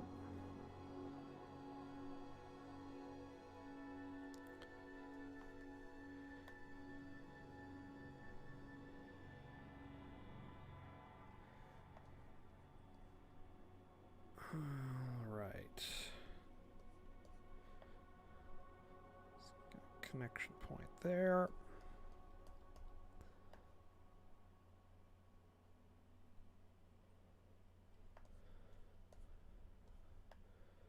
Major city there.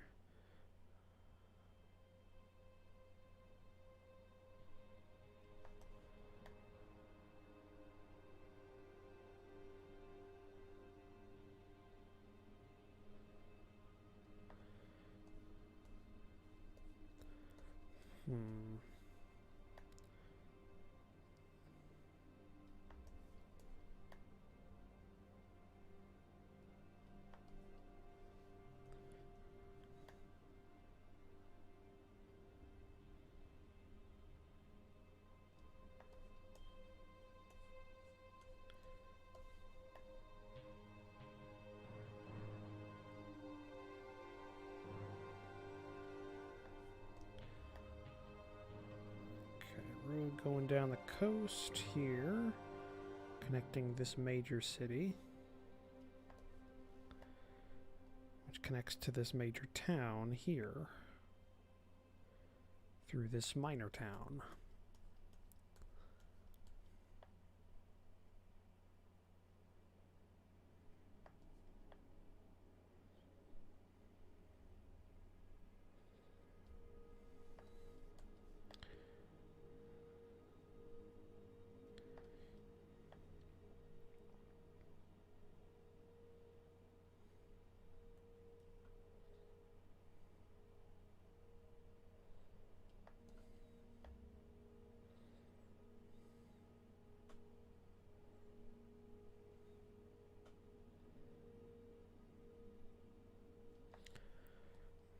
Okay. I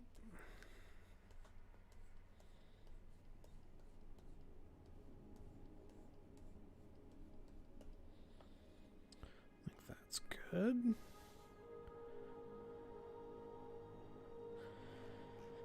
Is there a road connecting this city or this town?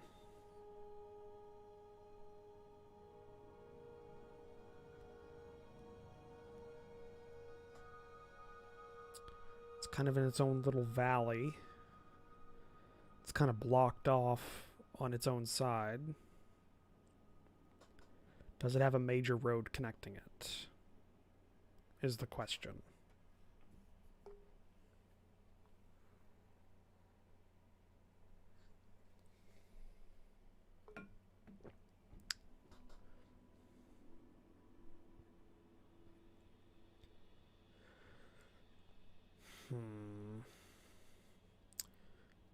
Decisions.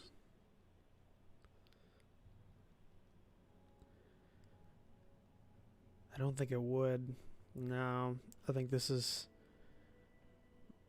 just a major town, but doesn't connect to a major road network within its own country. So it's fairly dependent on imports over the border. Which is probably why it's probably only reason that it exists is it's right in these mountains and there's, I'm going to guess, mines that support its industries. Like a lot of mining in this valley. That would make sense. That would justify its existence. Yeah, we're going to go with that. Okay.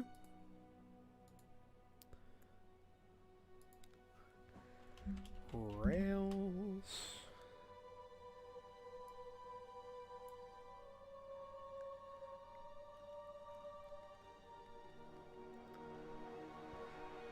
Okay.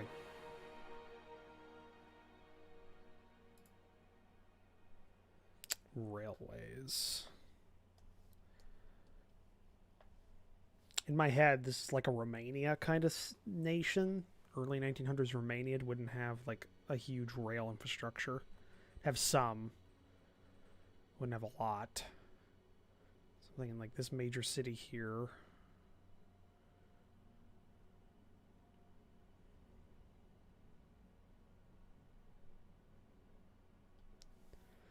Connect up there.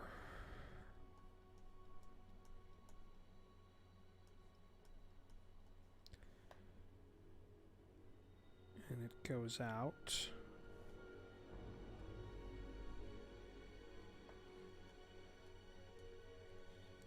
Maybe along the river. At least connecting its capital with a major port city. This isn't a large river, so that makes sense.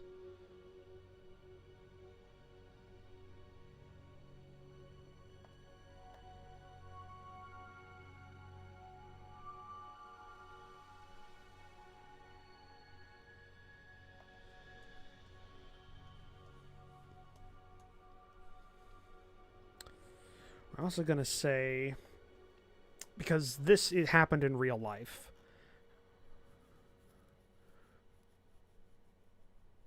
we're going to say that the Algan, yeah, we're going to say this is the last, like, Algan's border, and Fulden eastward is the beginning of, we're going to say, a different rail gauge standard. Because in real life, like in our actual history, that was Russia. Russia had a different rail gauge, which meant that trains and cars that ran on Western European railroads couldn't do it on Eastern European railroads. We're going to say that Pensilia, Algan, the Principality, Littlich, and Fulden use a rail gauge, and the Umbrals use the same rail gauge, but east and north of that is a different standard. We're going to say they're in the minority. Yeah, Spain also did have a different gauge. Yeah, you're right. That wasn't as important, though, because the Pyrenees Mountains really limited transport of over rail over the Pyrenees Mountains. It was much more apparent in Russia because there wasn't a lot of like natural barriers to stop it. It was just it was more of an artificial barrier, so that's why it's known more so.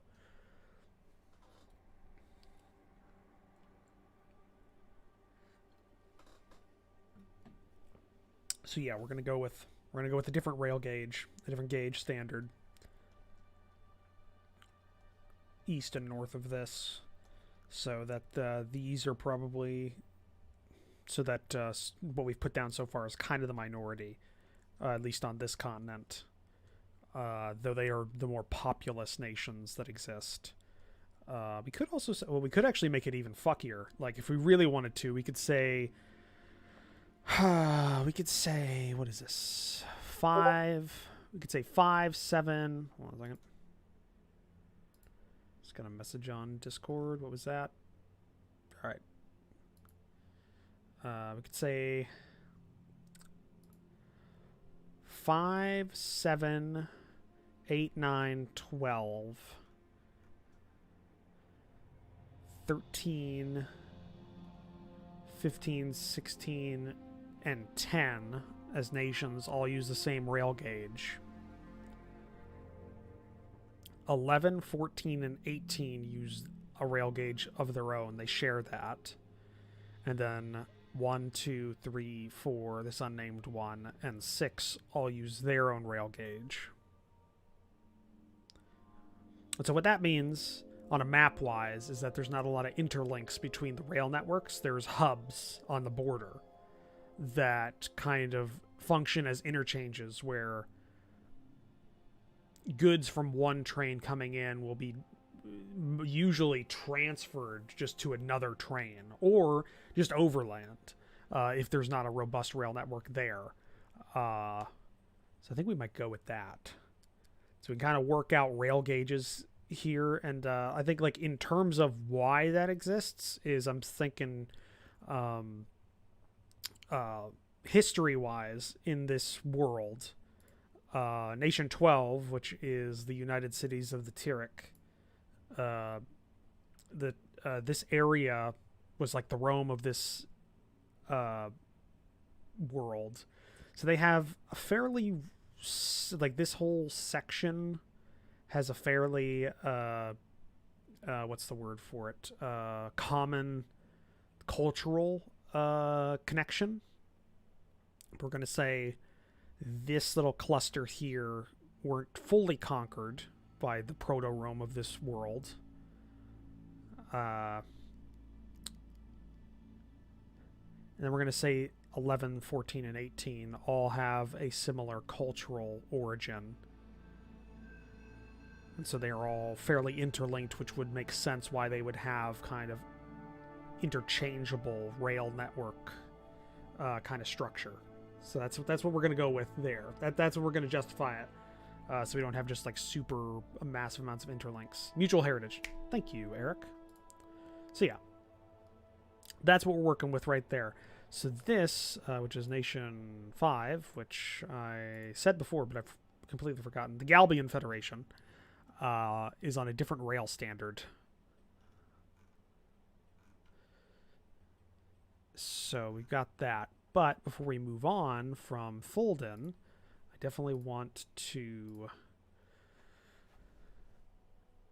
look like Fulden's in the midst of modernization in terms of its infrastructure. So there's probably like a rail spur coming out.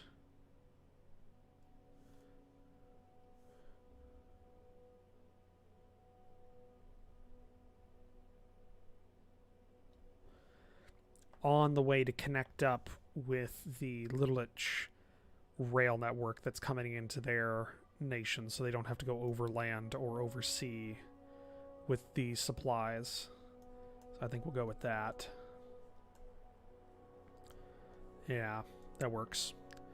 Okay, now we're done with the rails in Fulden. And so now we'll go to the next nation, which is the Galbian Federation.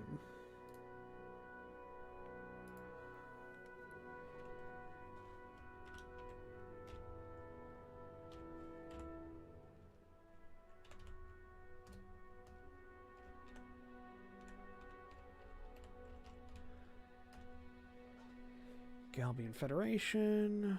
Roads.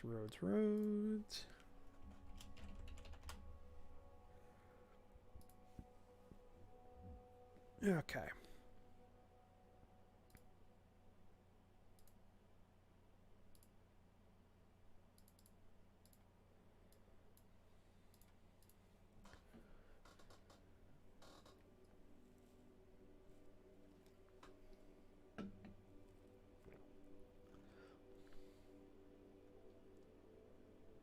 All right. Let's get this going here.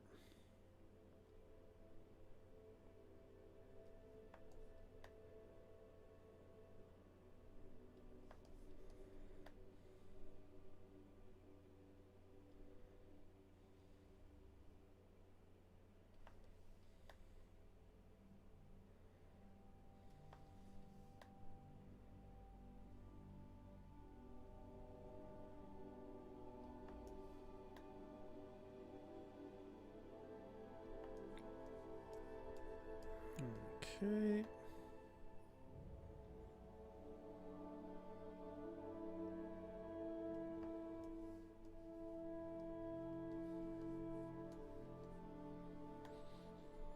Let's zoom out a little bit. We got a long distance to travel with a lot of these roads.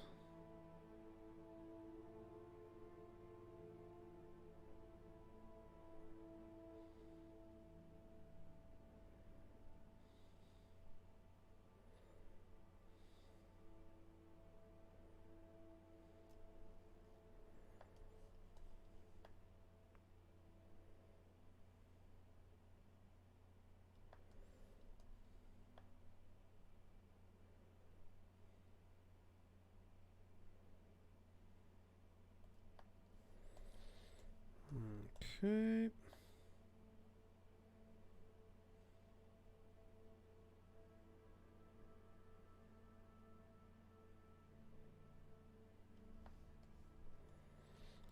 Got that.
Okay.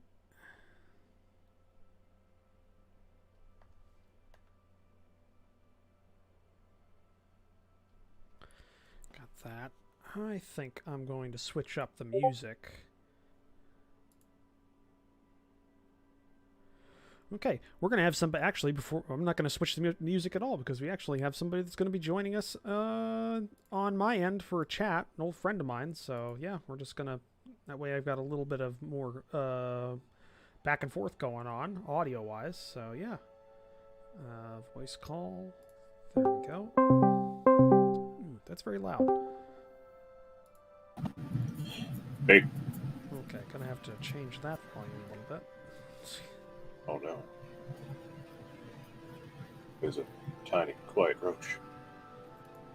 Okay, there we go. What will he do in the tall grass? Alright. Everybody that's in the chat, this is Double. Double's an old friend of mine from the fucking Halo 3 era. Wow, right? Yeah. Yeah, Halo it was 3. pretty far back. Or Halo 2, was it? No, it was Halo 3. Halo 3, yeah. Yeah, that's where I met most of current friends. Yeah. Yeah, so this is Double. He's a friend of mine. I decided I needed somebody else to talk to on here. It's a little slow day in chat right now, so he was online. Therefore, he was the default choice. Exactly. I am the pre-packaged microwave meal in the back of the freezer when you don't want to cook. You're like, I feel that analogy so much. You have no idea how much I feel that analogy right now. It's just like, crap, I'm the last option. Do you have a? Oh no, you don't. Do you want to link to the stream? Oh no, I'm going to be playing some StarCraft while we talk. Okay, all right. So yeah, because everybody's saying hi. Hello, stream people. I say fart a lot. There was Ryan Zered, or there's Ryan Simpson, and then Eric the Red in chat right now. A couple of other people by the looks of my current stream. All right, I had an idea. I had an idea for streams, right? I'm going to make a stream. It's going to be 120p, and the stream will only be played in 120. Because I'm streaming in 720p right now. People are going to be like, "Are you winning?" I'll be like, "That's a mystery to all, but God, ain't it?" I'm streaming in 720p on a 700-bit. Like I'm pushing through 700 bits. Like that's it. It's like I'm not. I can stream for about 3 minutes on 480p before it just like starts crapping the bed. Oh, well, I'm better than you, I guess, at that. Like, I can. Oh my gosh, yes. Yeah, I can manage this for a couple hours. I mean, my room reaches 80 degrees, because my computer puts out a lot of BTUs of heat. Oh my god, dude. It has come to my attention that my computer, now that one of its graphics card fans are dead, regularly reaches 95 degrees Celsius. That's about 400 degrees Fahrenheit. Actually, like 200 degrees. Yeah, that's not anywhere near 400, no. Because 100 degrees Celsius is boiling. So. It's like 5,000 degrees Fahrenheit. It's ridiculous. Yeah. Like a small planet starts orbiting my computer and people are launching crap at it. Orbits have nothing to do with temperature. Look, don't take this away from me, alright? That planet's there, regardless. I don't know why it's here. Now, I'm just in the middle of map making for a setting map for the book I'm writing. And what kind of map is it? Fantasy? Sci-fi? It's setting. It's like, fantasy, because they're like orcs and like elves and stuff exist in the world, but it's not like sword and sorcery. Like technological level is like around the early 1900s. So like World War I era, technologically. I got you. And I'm making a world map. Well, I've made a world map. Now I'm making a regional map on stream. Like I'm doing roads and rails. Yes, that's right, Red. That's right, Eric. Yeah, Magic World War Yes, that's yes. Thank you for making my idea feel infinitely less original by couching it like that. Look, man, true originality takes like 15 pounds of World War One, LSD. Lord of the Rings. Let's go with that. Make that even worse. World War One, Game of Ring. There we go. Just add more. It's Warhammer Fantasy. No, Warhammer Fantasy was very much like prior to World War One. Very much. What? Except for the dwarves. Warhammer Fantasy was more 1700s, or no, or late 1600s. Because I mean, basically they had guns, but it wasn't like good guns. It was like they weren't matchlocks, but they were something. They had repeaters, which is weird. Well, I mean, you Like can have repeaters and like really primitive guns. It's just but they were like, each individual but it was multi-barrel repeaters. Yeah. Like, those existed. Pepper boxes existed. I'm gonna use that pepper box on my eggs. But yeah, it's a World War One-ish kind of feeling setting, and I've made a world map on stream, a couple of streams, and now I'm doing the regional map. And it's a bit of a what do you call it? Bit of a incredibly tedious and long process. Soul crushing and mind numbing experience. No, I don't find it soul crushing at all. It's just very tedious. There are right now on this map there are over 400 individual symbols for cities and towns in the region. Oh my gosh! And all of those got to be labeled. So there's a reason I'm only doing the roads and rails right now, because I can just draw those out. I don't have to label them. That's fair. Yeah. So that's I know. what I'm doing.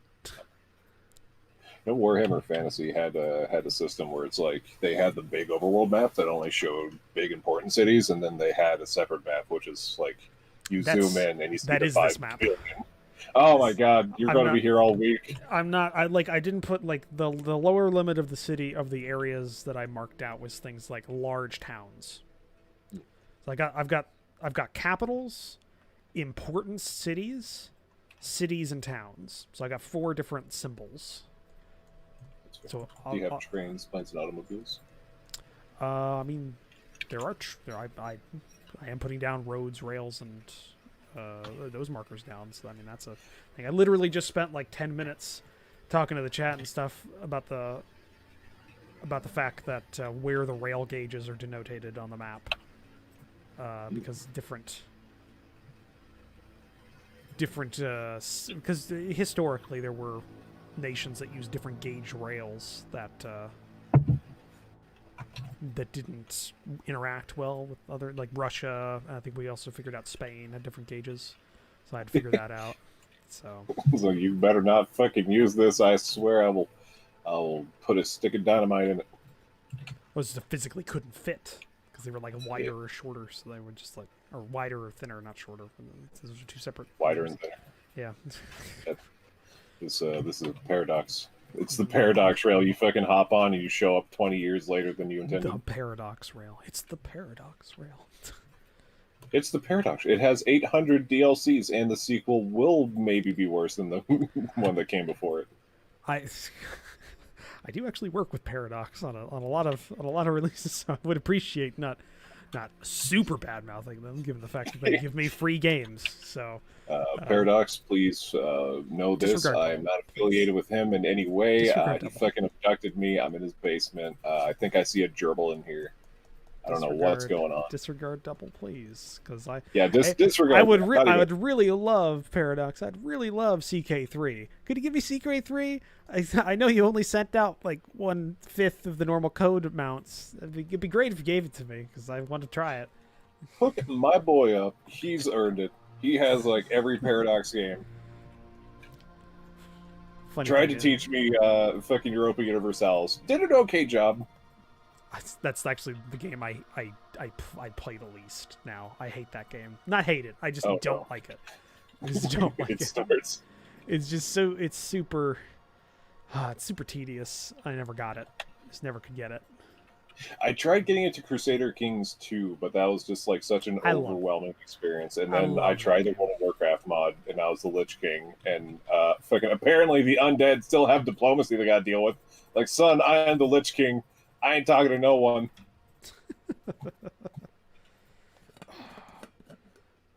Almost out of tea.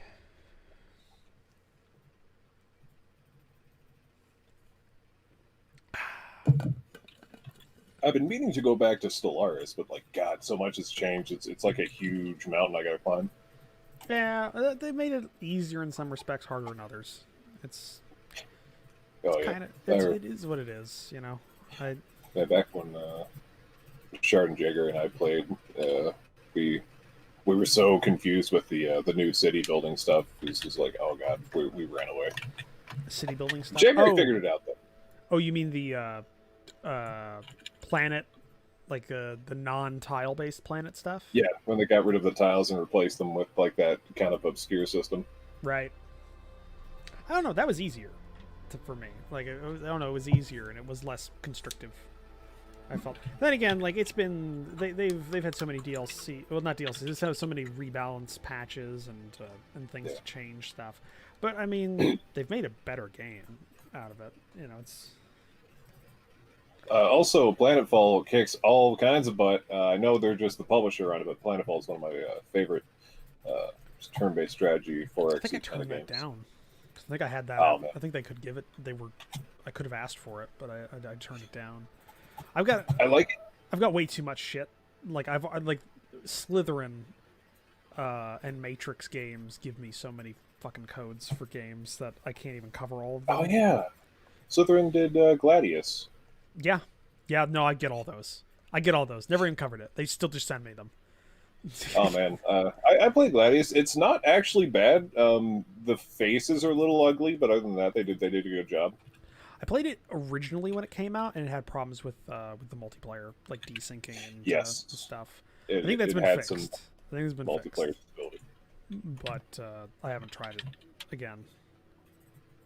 It's not super complicated. The hardest part to figure out about is balancing your city. But other than that, yeah, it's pretty cool. They released Race Pack DLCs. Tyranid, not bad. Tau, not bad. Never played any of them. They just gave me, what was it? I think it was Combat Mission 2. The Steam edition just came out. And like I tried playing it. I want to cover it, but goddamn, that game's difficult. It's like a super hardcore, like 1-to-1 tactical, like simulator. Those are always rough because you're never sure if it's just like poorly made game design wise, or if it's just like I'm just stupid. Oh no, I know it's just I'm stupid. I know that because it's like award winning in terms of how good it's made and everything, and how detailed everything is. I don't know. I spent an hour on the first mission and I couldn't fucking beat it. Syrians. Do you have any connections with Rockstar? Rockstar? No, they're too big. Okay, well, I was gonna say Red Dead Redemption 2 fucking sucked, and that game won some awards. Sorry, Red Dead. Red Dead Redemption 2 was fine. Single player was great. Oh my gosh. It's one of my favorite fucking stories out of that is Diego. He's like, I was delirious and half dead when I played it, and that was a better game than I actually got. Oh, that poor dude. He almost died. That was funny. I don't know. I enjoyed it. I did a whole series on my channel of that, actually. Oh. Did the whole game. God, I think the last thing of yours I checked out was your Valkyria Chronicles playthrough. That's like 6 years ago. Yeah. It's not even the same set. Like, I did that before I started doing what I'm doing now. Like, that was when I wasn't serious about it.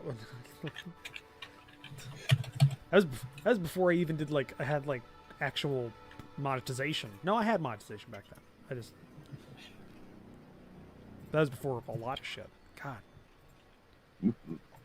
I remember elbowing you about like, hey, when are you going to continue? You're like, because I think it was like 3 months since your last upload for Valkyria Chronicles. Yeah, no. That game looked interesting though. Valkyria Chronicles? Yeah, no, it's a decent game. It's like Not I my played normal kind of game. I remember playing a similar game on the Xbox 360. I cannot fucking remember the name of it, but you could turn into werewolves. Sounds very It was different. World War II. Oh yeah, it was World War II, and you had like transformations and stuff, and it was like the fucking Nazis had crazy tech like they always do in these games. So picking up giant robots and a dog that barks backwards. No, I like Valkyria Chronicles. I mean, it's okay. I mean, it's super anime, which is fine. I like anime, but it's a bit too anime. In some respects, like I think Valkyria Chronicles 4 recently came out. Not recently. It came out not too long ago. Like a year ago. I don't know. It came out. The game launched. It's out. Somewhere. There's a dog that functions as a medic. I like it. I want to see more of it. There's a chance every time you call a medic into the in to pick somebody up of the dog being the one that actually comes and not the medic. I support this. Yeah. It's a weird one. It's a weird one, and also it's really Japanese, so they have very different. Like I think the biggest moral quandary at the end of 4 is whether or not you're basically going to have the whether or not you're going to trigger a nuke to win the war. It's very Japanese. Yeah, to win the war, and the good guys decide, no, we're not going to use the nuke to end this war. We're going to allow the war to go on, and then Deus Ex Machina, the war ends in a ceasefire right after they decide that. But that's not how war works. And that's not like you have a chance to end the war, you fucking end that war. It's like, given the fact that the whole game is about like their mission to do this, and like everybody that's died during this died because this was the goal, and you're saying like, no, fuck that. We're not going to trigger that, and that's I don't know. I get it. They're the only country in the entire world that's ever had a nuke actually used on them, so they have a very unique perspective on it. But still, yeah, it's definitely a little disingenuous. Like, hey, we made a moral choice and we're rewarded for it. When real life is like, sometimes that doesn't happen. Sometimes that doesn't happen. Sometimes you save more people. Sometimes you do a sick backflip. That's what I want. If you told me double, you could do a backflip, I'd be like, oh my gosh, my day's been made. I'd never tell you that double. I know you wouldn't. That's why you sleep in the garage. I do not. I have my own room and house. Is that what you call the garage? No, it's my own house. 2nd floor. In the middle of the street? Nope. Anybody in chat, you noticing anything that I missed so far? I think I've got all the rails and roads for the Galvian Federation finished.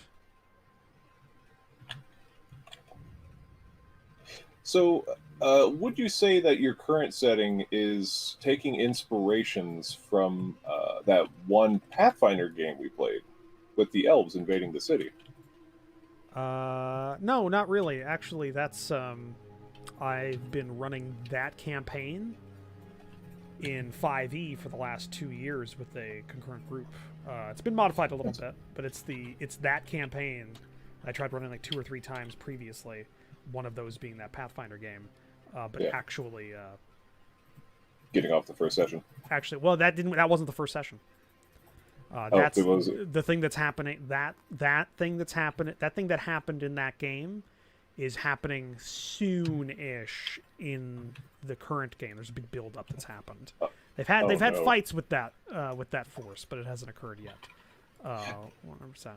Actually, hold on, because I have this, and I think we'll get a kick out of this. Like, it's been going on for so long, and it's live streamed by a couple of people there and everything like that. We actually went far enough. We actually went in and got artwork and shit. That's pretty cool. If I can find the artwork. Excuse me. Yeah. I ate like a crappy store-bought throw it in the oven pizza, and that's been giving me some problems. Mm-hmm. Don't buy store-bought pizza, kids. Most of them are just cardboard with cheese on it. Maybe eat actual cardboard. That might have more nutrition. Definitely will have more nutritional value. I used to eat cardboard when I was little. I don't know what fucking drove me to do it. That explains a lot. Oh my god, dude! There is a level of double eating dumb stuff that people just do not know about. Like putting things in my mouth.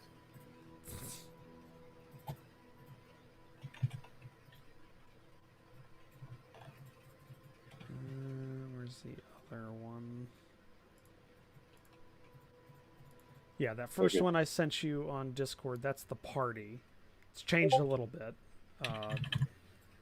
But I was just about to say, Sue, someone's sending you messages on Discord.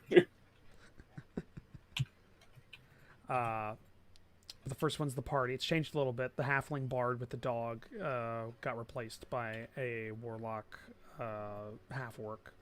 And the second picture is actually got artwork done of a main baddie from that elven faction. Oh.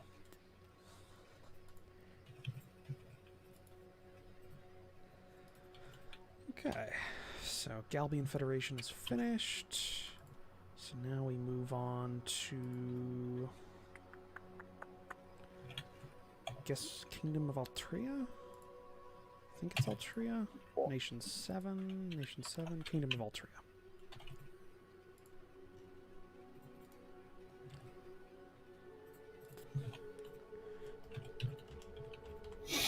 Oh my gosh.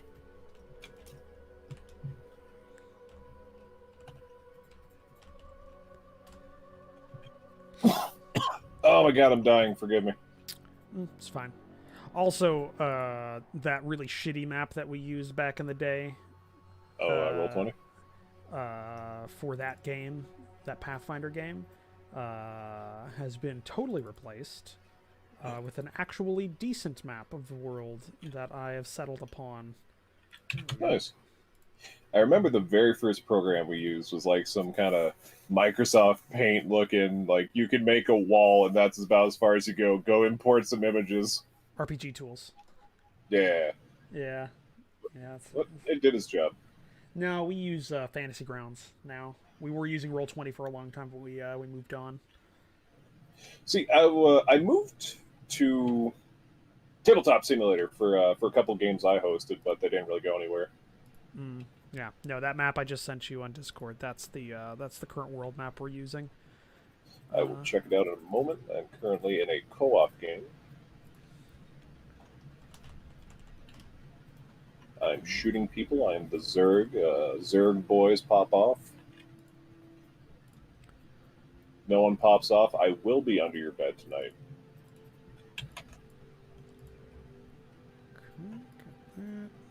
Let's start connecting up Altria.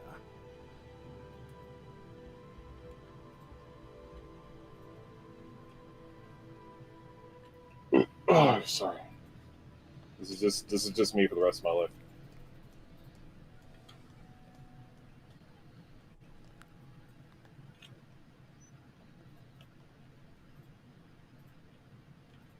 Alright, I swear I will never burp again, even if it kills me.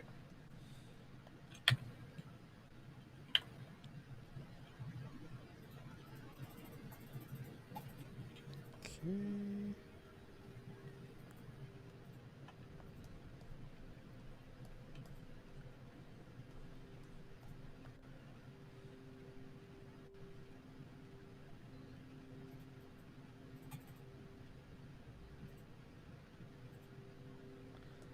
This one's going to take a while, guys. Altria is a large nation.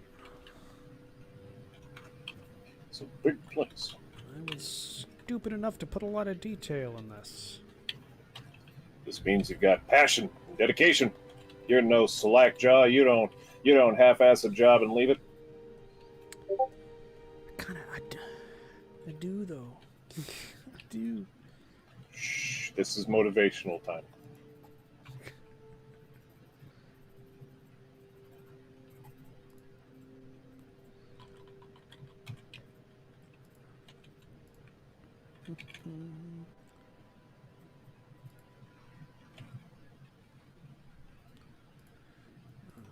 Okay.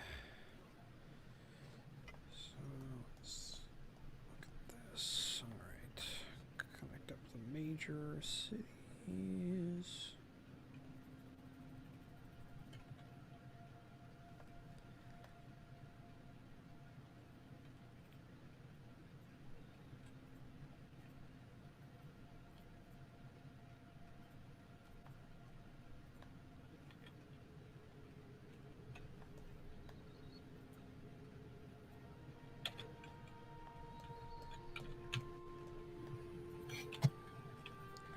Almost finished on this.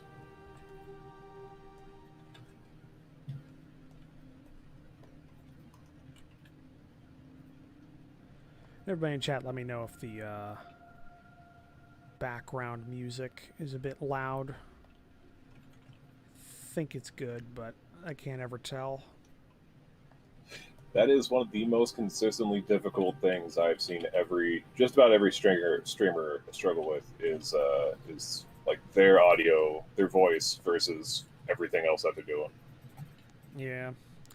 Well, right now I just have the Elite Dangerous soundtrack going on in the background.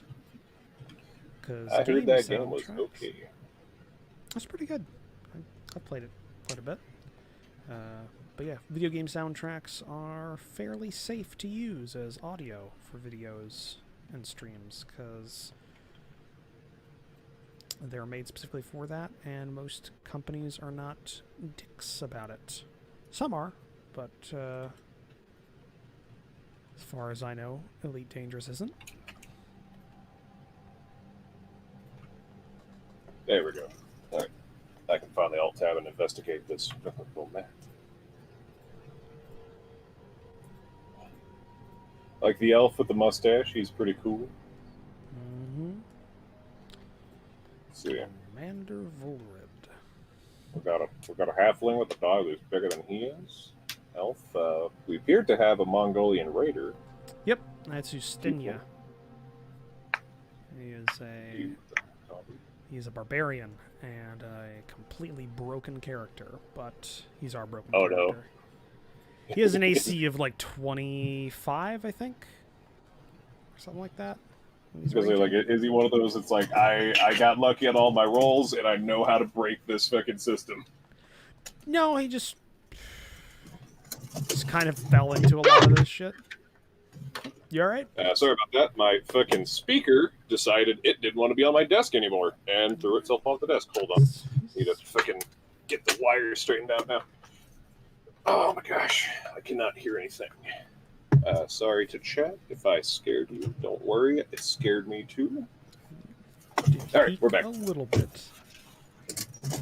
Oh my gosh. Here's the thing. My speaker is on the side of my desk, and the side of my computer is open, so it is not out of the realm of possibility for the speaker to go flying directly into the graphics card. It has happened before. It's an unfortunate situation. All right, let's take a look at this map finally. World of Place. Ulata. God, I'm looking at this map, and my first thought is, God, this is all he's. This is the super detailed map. It's like, no, this is the fat map, wide map. Well, it's a wide map. I have regional maps for everything. Yeah. Bingon is cheating. They're on the side of the map. No one can sneak up on them. I'm assuming this is a wraparound. Yeah, it's a wraparound. It's It's Yeah. two hemispherical maps. It's a Mercator projection. I played a fucking 4X strategy game where the map wraps around, and that did my head in something hard. Unheard of. So, shout out to anyone who's actually played Dominions. A fucking weird game, but great game. Dominions 4, Dominions 3, Dominions 17. That's right, Eric. Rectangular Earth. Rectangle Earth Theory.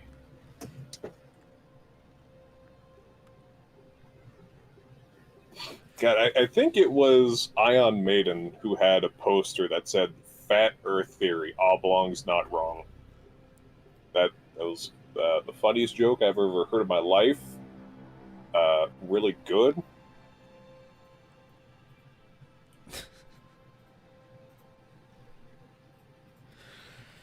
Okay, I think I got all the roads. Anybody in chat see anything that's jumping out at you is not connected? Or oddly spaced. I think I got everything in Altria.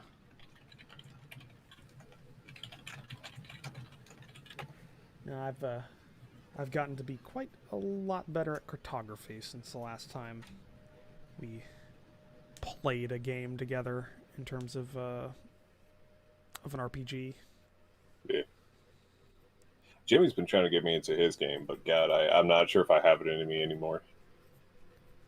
What, D&D? Yeah. D&D's pretty easy. It is, but like there's a bit of learning behind it, and my brain is small. But more importantly, like D&D in my head is a lot like trying to get people for a raid in an MMO. It's like you set a schedule around a lot of people, and you just hope it lines up. I don't know. Maybe it's just because most of the people that I game with are also YouTubers, so they kind of also stream it. So so we have reason to. But I haven't had too much trouble. We've been going fairly regularly. It's been about 2 years, I think. Yeah, about 2 years. Been playing, maybe? Or was it a year? I'm not sure. We've played a lot. Everybody's like level, I don't know. I think they just got level 9. So Yeah. Everyone I play with is always really, really busy. Like their work schedule sucks. Yeah. No, we're doing all right in terms of our game, so it hasn't been too much trouble. Big trouble.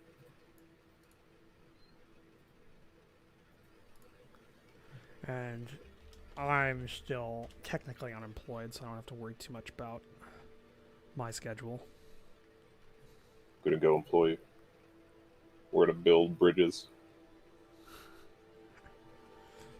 I actually have been commissioned to make maps, actually. So I have, so technically, I have been paid. No, we're gonna make the Golden Gate Bridge too. So I have been paid to make maps for people, and that does include like with no railroads actually, because it's all been fantasy shit.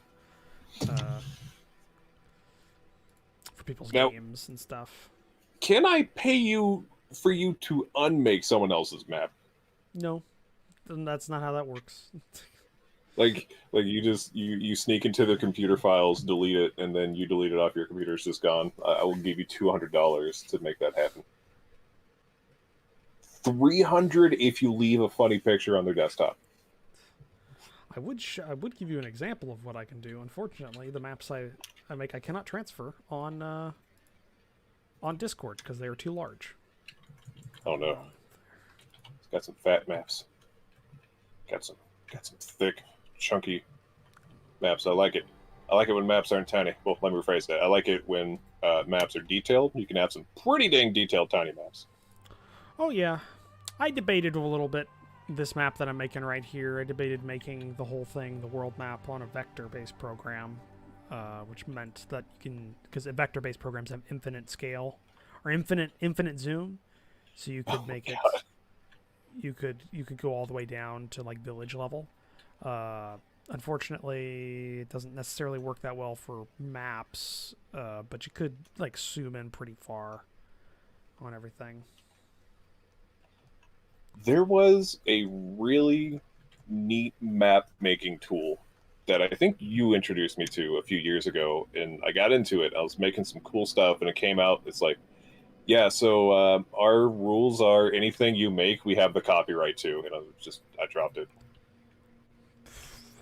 Don't remember. It was a while ago. I don't know if they're still around. I mean, the only map tools that I really use heavily are pro fantasy stuff, like campaign cartographer and things. Yeah. But even that I'm getting away from. This is a freehand map program. Like, not even a map program. This is just a drawing program I'm using to make this one. I dig. Finally splurged on a pen, drawing pen and tablet. Oh my gosh. I remember when I did that. It now lives under my bed, where it has remained for almost 5 years now. No, I get fairly good use out of this one. You know, it's like 70, 80 bucks that I spent on it, and I've gotten good use out of it. I paid for it almost in one go with one map commission, so that's good. Oh, nice.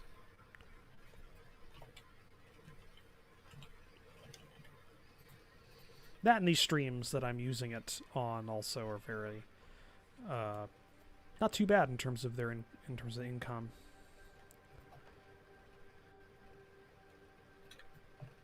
A lot of people watch.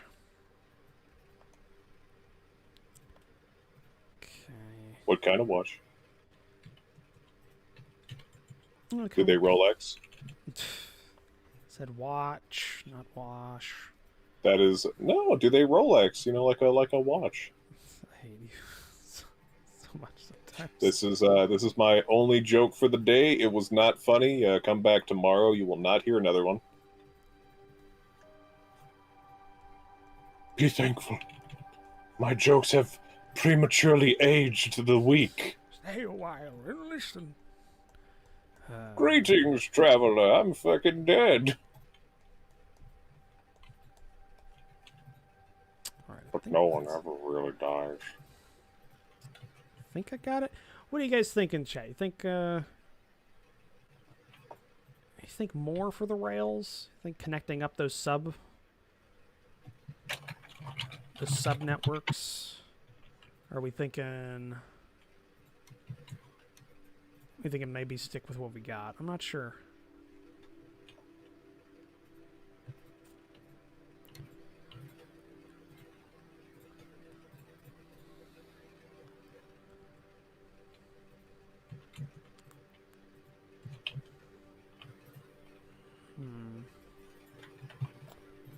Debating.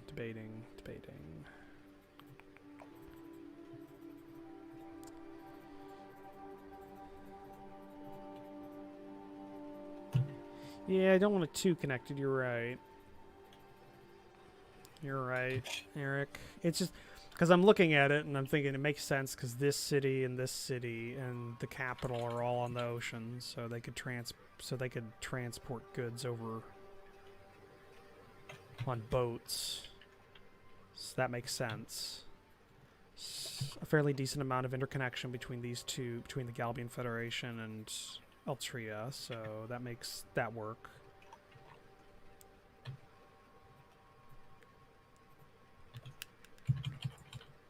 I have to restrain myself. I have to keep reminding myself early 1900s technology level, which really limits the rail networks, because if it was modern or if it was 1940s, this would be much more interconnected.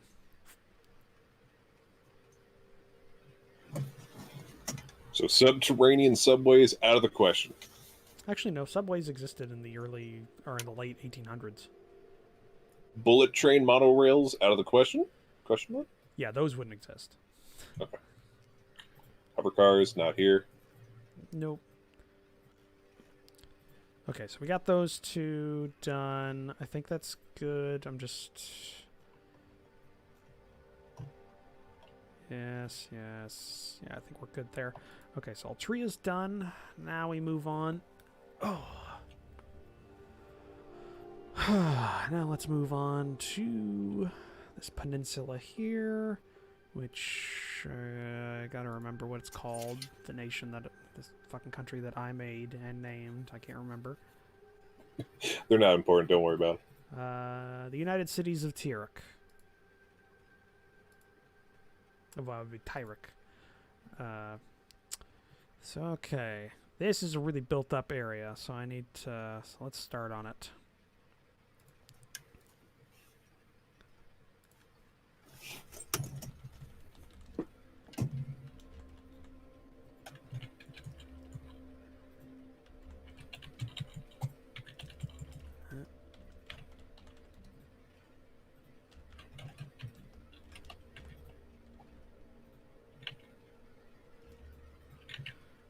I just completely forgot how to spell it.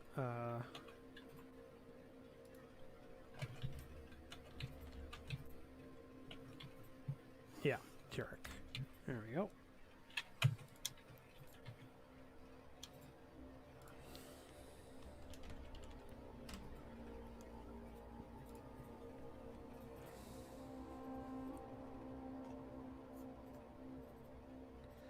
Would Tyrek have just one big railroad? See, that's where it comes into this, Eric, because lore-wise, the United Cities are the city-states left over after the previous, like, quasi-Rome that existed on this peninsula broke apart in, like, medieval times in this world. So it's a whole bunch of city-states that are united, air quotes. So would they have a big rail network, or they have a lot of small rail networks with some interconnects, is the question. I'm thinking that there's a lot of infighting. I think there's a lot of infighting is what I'm going to stick with. So that would probably mean less large rail network, more smaller rail networks with some interconnects and bottlenecks. So that's what we're going to go with. Roadways, though, roadways are much more open, so that's not going to be a huge deal.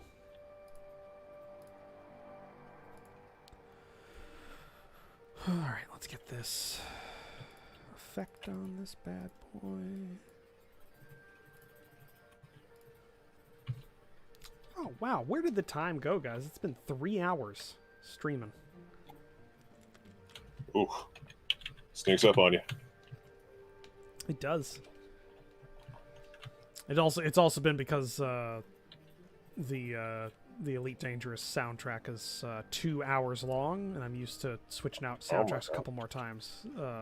So yeah, that's been going for a while. Let's start up here. Okay, start connecting up these roads.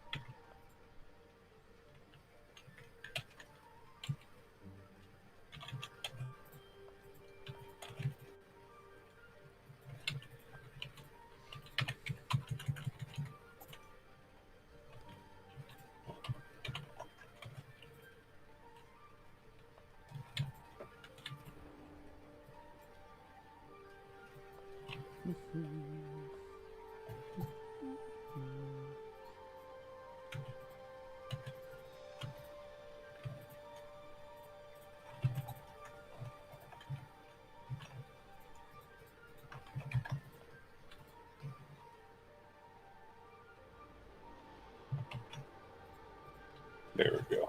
Just think, everybody, we're almost through with all the city, with connecting everything with roads and rails. Then we gotta label it all. There are over 400 individual cities and towns on this map, guys. That's a lot of towns and cities. Oh man, you should also name the streets. It's not that detailed. I'm not naming the roads and the rail or anything like that. You're not naming the districts in each individual town. Nope. Oh man, can you imagine though? That's like a 4-person effort. Like you get done with your job and you pass it off to someone else because you're ready to just take a week-long nap. Well, to be fair, a map this detailed, because this is over 8K in terms of like its quality level. This would be something you'd probably work as a team in, or yeah, probably, because this would be something you'd use as like a. This is basically an atlas. Yeah. This is modeled after. This is modeled after an atlas. So this would be a team project, but I'm doing it by myself. Well, I'm sure the effort will show in its quality. Could only hope. And if you fucking say something negative about yourself, I'm going to scream.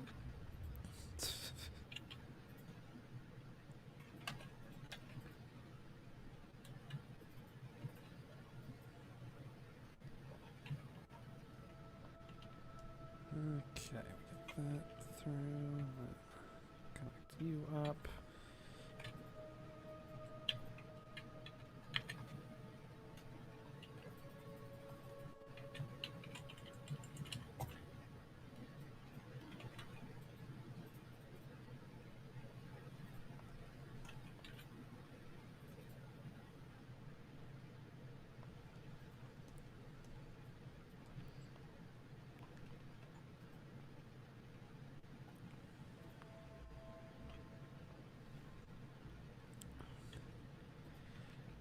Just think as well, guys, in the chat, I haven't even like actually written the chapters and stuff yet. Everything's still in an outline for this book. Am I in the chat? Like, yeah. All right, I'm thinking about it. Yeah, you caught that, Red. You caught that. Yeah, I had to make the road's not going to magically cross that bay, so I had to loop it around. It could.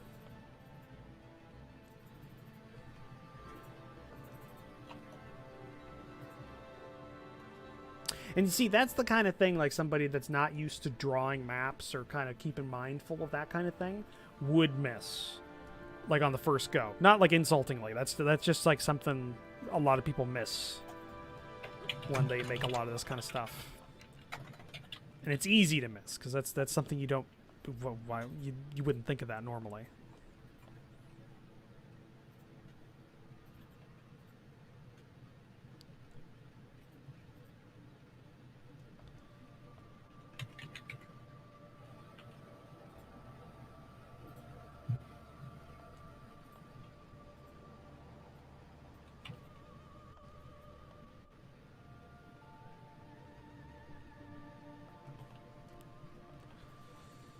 The other thing people would miss is the fact that no roads go outside of the map when it's zoomed in like this, and it's not just the world. So there's no connections to outside of what's actually looking at the map, which is not great. If if it's a built-up area and stuff, roads would go other places. So if it's on a peninsula, obviously the roads would keep going deeper into the peninsula, or like towards the land that the peninsula is connected to.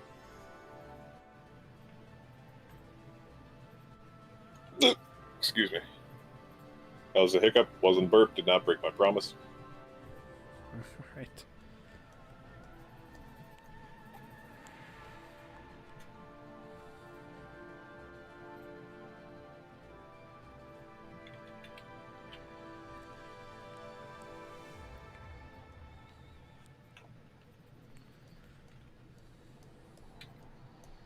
I think we're good there. 2 connections north.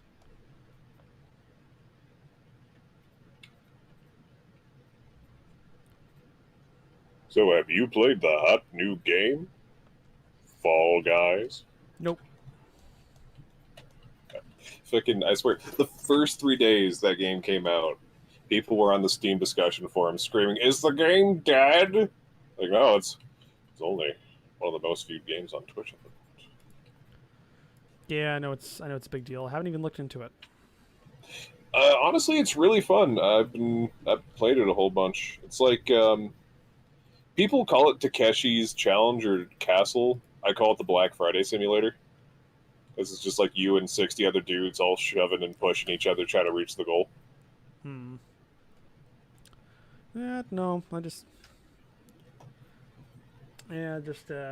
I've been more focusing on other, like, I started playing some more multiplayer games again, but, it's like, I'm playing, like, Postscriptum and stuff. Mm-hmm.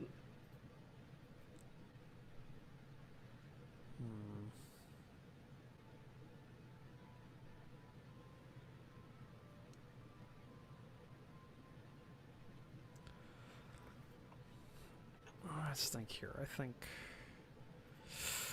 See, here are where we run into a problem, guys, because this mountain range essentially means, especially early 1900s rails, there wouldn't be a lot of interconnects from this side of the peninsula to this side of the peninsula.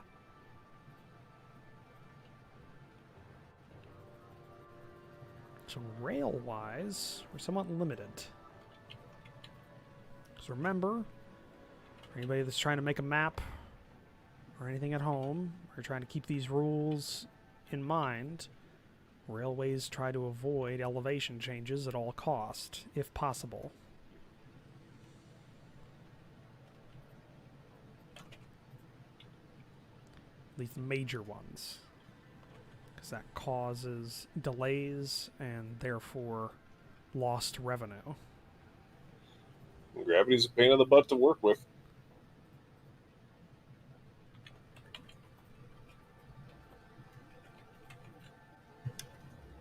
Okay,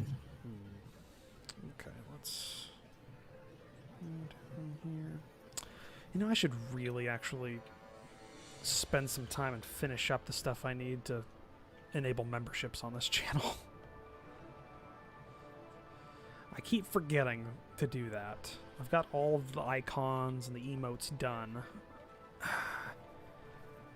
But I haven't gone forward with it yet. What is your dankest emote? Like, I think, what's the current emote I got? I have, like, it's my Commissar Roach. It's like, it's the head of the Commissar Roach. There's a roach with a Commissar's cap on it. I dig it. Is my current, like, emote. And then, chat symbols, I have, all of my, Roach ranks for my Patreon I'm using. I like it. I just need to, before it goes live, I need to make, like, a video. It's like, they say you need to make, like, an announcement video on it. And I just, can't be bothered. That is how I approach my existence on this earth. You just can't be bothered with your own existence? Can't be bothered. Mm-hmm. That's why I eat wings every day and see how far that takes me. All right. Gotta say, day 8 billion. Fucking how long? How many days have I been alive? I'm like 29. I don't know. I'm also 29. That's like 300 years, right? Metric, yeah. How many is that in dog years? Bringing it back. Bringing back the metric system, boys. Yeah. Though I think I might actually be. I might go here soon. Because I'm almost. I think. Yeah. I think that's good. I think that's good for the United Cities. It's got like a main line going down south, kind of branches a little bit, but I don't think it would go all the way to the tip yet. And there wouldn't be a rail network on this side of the mountain range. So yeah, I think that's good. Yeah, I think, so we got that. We got Altria, we got the Galbian Federation. Now we have 11, 14, and 18 that all have to be done. So we've got the Brudai Republic, the Gitterreich Kingdom, and the Kingdom of the Shelvik all need to be done, but those are all fairly minor, so that won't take long. So I could do that off screen without too much trouble. And then I guess I'll start doing labeling off screen as well. And who knows, we might actually, by the time I come back next week, have this done. or I'll be dead. One or the other. I don't know. And what if you were dead and you still had to get it done? I still have to get it done. Yep. I just have a necromancer raise me back up. Yep. The local necromancer guild said this has to be done. You're not getting out of this. Yeah, Eric, labels are fun. Because not only will I be labeling the cities, I'm going to try and label the nations and some of the bodies of water. And that's going to be a mess, but once I get that done, I'll have everything I really need to go more in detail and do the world building. Hopefully as well, it's tentative. We don't have a time yet, but me and Midge are thinking about doing a world building stream together because he does his own world building stream. So probably me and Midge Man will probably do one together in the future, which would be great because he actually can draw, and I would love to do some rank charts for the military forces for some of these nations. So I got something to kind of work with, at least on a basic level. So that's in the future. We'll see if that comes about. I still have to talk to him about it in more detail. But yeah, I'm going to head off here on the stream. Thank you. It looks like it's just Eric is left now. I think everybody else kind of petered out after the third hour. But that's fine. It's been a light day anyways. I think everybody's there's a lot of stuff going on right now. So yeah, thanks for joining me for this. And yeah, I'll see you on the next stream. Bye. Chat, you have a wonderful day.